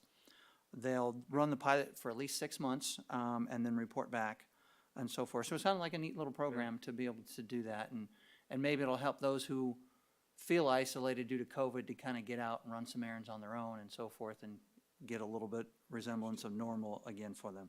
And also what was reported at that meeting, and the council may know this already, but Beaumont received another grant for $600,000 for the CNG station. That was reported there. And then upcoming meetings in May, we'll hear a report or presentation from South Coast Air Quality Management and RCTC. And then in June, there's a presentation lined up from Sunline, which I believe is one of the transit agencies in the low desert. So we're kind of learning from each other, but a neat program with that. I thought it was kind of cool. Thank you very much. So with that, I will come to Councilmember Santos. Not much to report, but I did the RTA, and they're extending the free fare, especially on the colleges. The California Baptist University will have the the colleges in there. They will extend the free fare in there. UCR, the Mount San Jacinto, which is very good. I mean, they will extend the up to 2022 on that. Other than that, we have the attended the. I will give it to the mayor and all the pro temp Mayor Lloyd on the grand opening or the ribbon cutting on the altar. So I really appreciate that, seeing you guys over there. Thank you. That's all, Mayor. Thank you. Oh, Can I interject one more? You may. Thank you. And I really appreciate the police officers that, especially this evening, seeing the three recipient of the awards. And this is my first time, Chief Tony and, Sean, seeing all the support of the police officers we have been here tonight. I really, really, that's really a positive sign that we're unified and supporting each other. Thank you, Chief. Deputy Chief, thank you. Thank you, Mayor. Very good point, Councilmember Santos, thank you. Councilmember Martinez. Yes, Mayor. So I attended the Inland Empire Economic Partnership webinar, the IEEP, the State of the Region webinar, and I wanted to thank CEO Paul Granillo for allowing the city officials to attend without cost, which was nice. They had a lot of discussion points, and a couple of ones that really stuck out to me were the municipality effects on the economy. They talked a lot about impacts on budgets and strategies for adjustment. And they also emphasized the essential contributions of the small business. And I thought that was really interesting how they made that a focal point. And a lot of the economists there commented on how cities that offered economic support to small businesses should be commended. And, it's kind of nice knowing that we were falling in that and that was things that we did. So it was nice to see that. We were doing the right thing for the right people, and that was reassuring. They also had some of the focal points, some data points that they used. Economists, lots of charts and lots of data. But, seeing Beaumont on there, because they had a lot of cities from the area that they would show things that were going on, and we looked really well, really good. So I just wanted to stress that it was really nice to see Beaumont in a very good picture in comparison to a lot of the other cities that were being portrayed there. I attended RCA yesterday. Basically, we just had some updates on some of our grants. We have a new dashboard on our website. So if you go to the website for RCA, they've got a lot of interaction now. You can actually pull up Beaumont and see what parts of our city are under the Conservation Authority jurisdiction. So I thought that was interesting. He has all the species and stuff that we're trying to help and preserve. So that was interesting as well. They talked about the Nexus study. We're 14 out of the 19 jurisdictions now that are in that process of adopting that fee schedule, which is pretty good progress. And of course, we're one of those, so that's nice to see. And of course, lastly, now this is going to be odd because he'd come after me. We're going to have to fit it in, but that's okay. You have to do that. So the granite night lizard. Granite night lizard, small little lizard. It's color changing, changes colors from the dark and day depending.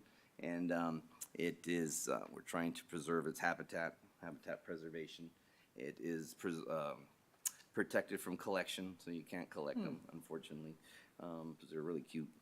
But they are a lizard that San Jacinto Mountains in the Banning Bench that you'll find quite a few of those in there. So they're in the, of course, crevices of the granite rocks.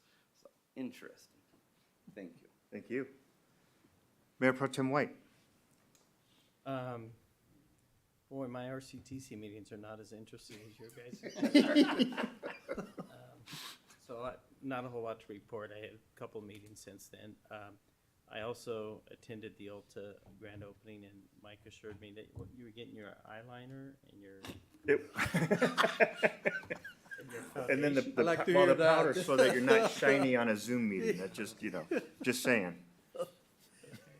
It was on sale, 20% off. Okay. Yeah.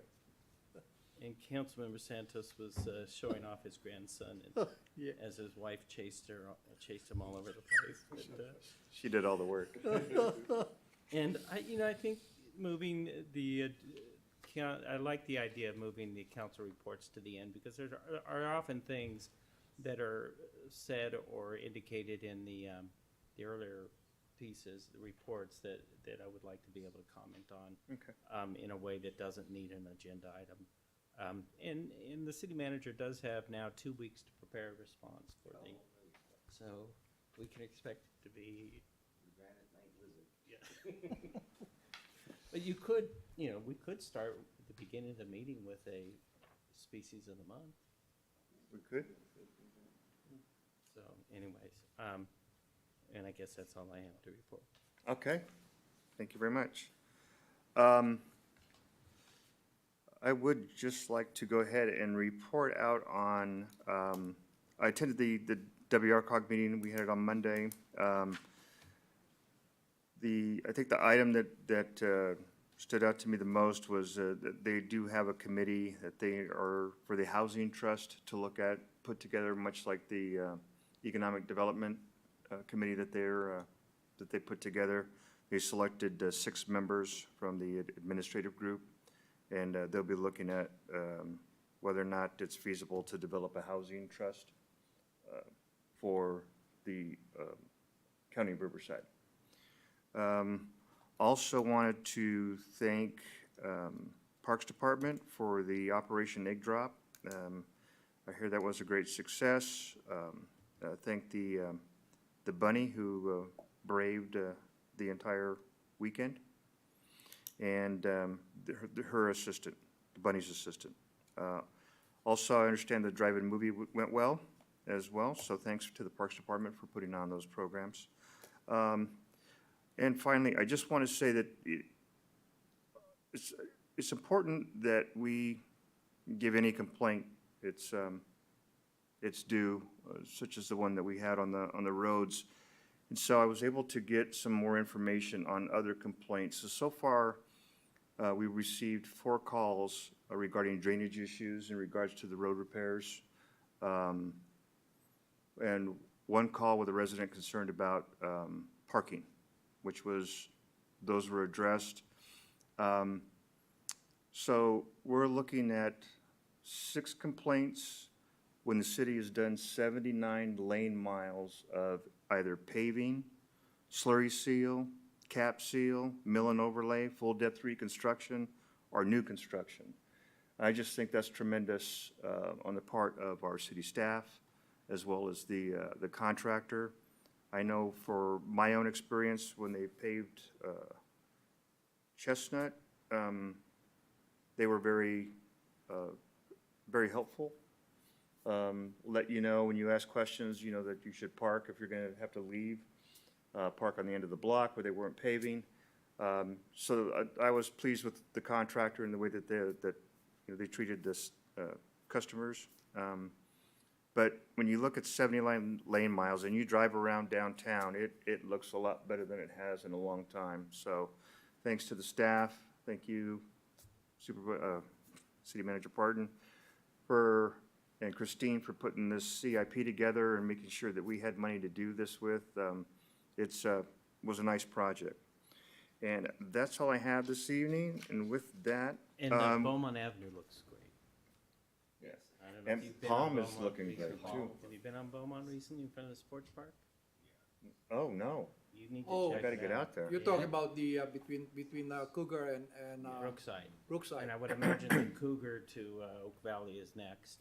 Yeah. But yeah, that road and you don't realize how bad it was until you come off of Cougar and get back onto the old. Oh, yeah? So, yeah, but if I you thought you were ever gonna I didn't know if you would ever go that way. You realize how good it is until you realize that you're Yeah. doing 60, 70 miles an hour. I'm not doing 60 Mr. Mayor? Mr. And, Mayor? Mr. Parton, do you have any comments on the species of the month?